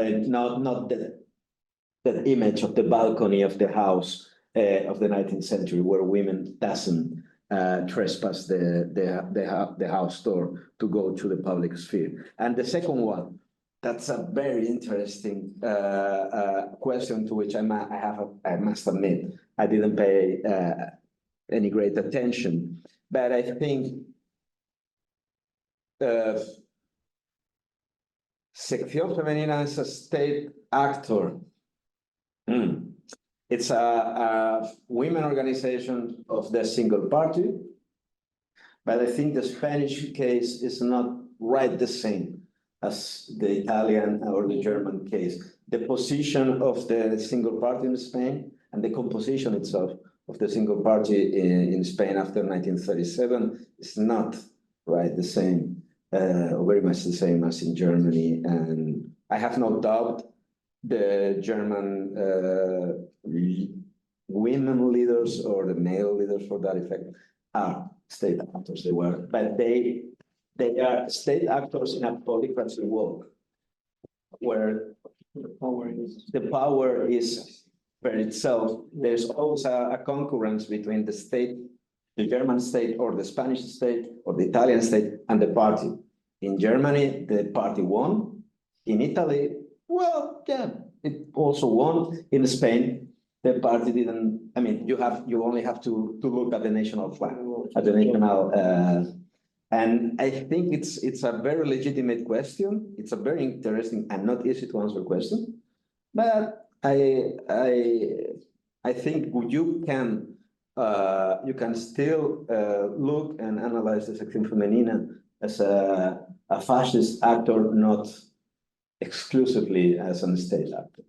But I suppose our perceptions about Spanish fascism are affected by the fact that Franco was to survive the war, whereas the other two disappeared, and Italian fascism and Nazism just disappeared, and Franco was able to reinvent himself and the father and everything. I mean, we are not able to compare one-to-one the two cases. Just one reason. The war was at the beginning of the Spanish regime and at the end of the Italian and the German. So, and this is a distortion. We cannot handle that easily. But I would like to insist on the fact that in the Spanish case, the Franco project in relation to this new youth and this new Falangist women's femenina, Sección Femenina, is also closely linked with the background, with the distraction to destroy all the educational and social transformation project that was being taken since the beginning of the 20th century, and that was accelerated by the Republic during the 30s. It's not only something to go for the new Europe and the new Spain, is mainly also the necessity to go back and to destroy all the enemies of Spain that are inside Spain. And this is also obviously a branch of this project of simply killing everything. Women, new concept of families, new concept of education. And this romantic was the argument. The imperial Spain, romantic, and also inspiring almost in the Middle Ages, which we still can hear nowadays in certain sectors of the Spanish politics. I think it's impossible to answer the question looking simply from Spain to Italy and Germany. They were the models because they served to what was more important, to isolate any Republican, not feeling, but any Republican trace in the Spanish society. And those women were very successful going to Germany. Republican women were suffering the same time, the same days, the persecution, not only prison, suffering from any sort of by the Falangists. Of course. Both things serve to understand the meaning of the creation. Sure. So I must answer. So thank you. First of all, thank you very much for your comments. They were really. Thank you. First of all, the question of the state institution concerned about cultural determinism. So first, Portugal is such a vast, small country, so it's quite different. And the idea was designed in the beginning of the century. When your junta was designed in 1907, they were quite similar. Even though the GEN is the first one in Portugal that is concerned with the idea of support and the relevance of science for economic people. That's one of the topics that distinguish GEN that is very interesting. So the idea was, of course, to improve education, training, science, etc. It was the goal of GEN. But as I'm trying to say, it was only possible until after the war, until the 50s, when they were separated. So it was no longer possible to keep them. Even though GEN tried to keep a part of the science with another institute, but the success of the other branch was huge. And of course, we had other institutions and other organisms, but the idea of centralizing, controlling, and the national agency, that was really the only one. And because it also had the political language, it was successful trying to put all together, and it was the only institution that funded scholarships. So until the activity, or the beginning of the activity of Pompeu, and Pompeu had a very, very, very important role, even at scientific diplomacy or cultural diplomacy. GEN was the only one of the, was the only one. It's still in Portugal, we have only one national agency for scientific and the nuclear, this is the nuclear. One thing is to fund the centers for research. Okay, that's what I said. The other thing is the organization of an entity that promote and organize the activities related to nuclear. So, and GEN funded centers for thinking, research, etc. There was a connection, but as I tried to say also, we also built an entity that was specifically concerned with development of nuclear activities in Portugal.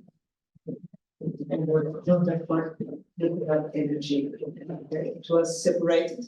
It was strongly connected with some kinds of science with the university, but of course it had a presentation with all the ministries, including science. Connected concerns of science, technology, defense, etc. So, and of course it had its own research, but there was a connection between people who research in the nuclear.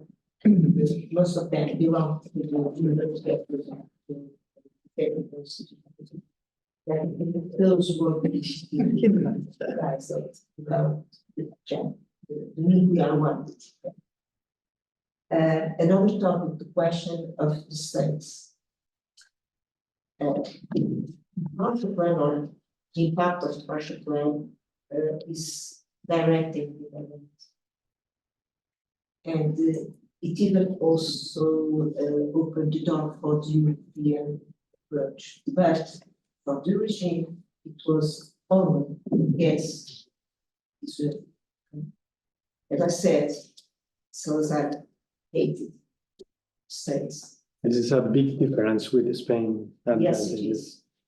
And even Portugal interceded for Spain, trying to beat Spain in Portugal. Those were very interesting negotiations. So after the crisis, after the war, the post-war, and after the Marshall Plan, and the Marshall Plan and Portugal, the most relevant change term in national foreign policy, because in 1 year we moved from the rejection and the idea statement against Marshall Plan, and after 1 year we backed for the Marshall Plan. After those years, until 51, 52, and even in the context of NATO and the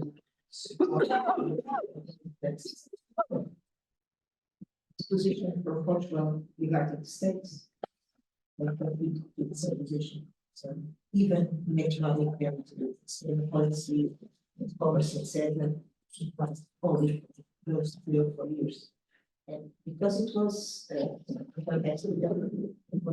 similar for other European countries, because of the lack of dollars, financial crisis, and credit crisis in the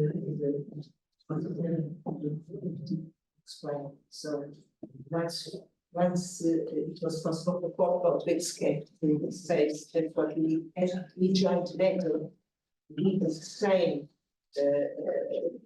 uneasy that we went through. It was a mistake. We do not believe. Finally, the question, the economic question. It's always there. It is always there. In the beginning, but there was a huge debate or some pressure and some spheres of politics in Portugal, trying to appeal to the importance and relevance of technical training and education, etc., promote economic development. But it was a huge debate, and of course, during the 40s and even in the beginning of the 50s, when you advocated national level that you don't want to make a nice country or you want to make a nice country. Connection between the two things is not easy. After the 60s or after 57, but at the same time, of course, some progresses, industrialists, etc., they were always striving for more technical training, etc., trying to connect science and technology and training with economic development. After 50s and 60s and even in the context of the new entity, of course, the debates regarding not only the economic theories, but also technological or even subjects like oceans, etc., and even environment were all together. But the tradition in Portugal is quite different from German tradition or other traditions in what concerns connection with economy and science and even engineering. Even the sector of industry and most of the industrialists, they have very, very low population. So they really didn't want to receive engineers in the factories. So the laboratory and factory science, performance, those two styles don't get them. In some industrialists, we really reject the idea, the entrance of engineering. There were some examples against it and some good examples of good performance of the entrance of laboratories in the industry, but they were quite rare. For instance, one of the main economic groups in Portugal, research institute, and some companies had some laboratories inside the industry, but they were very, very. So we need to wait to the 60s and 70s to that connection. We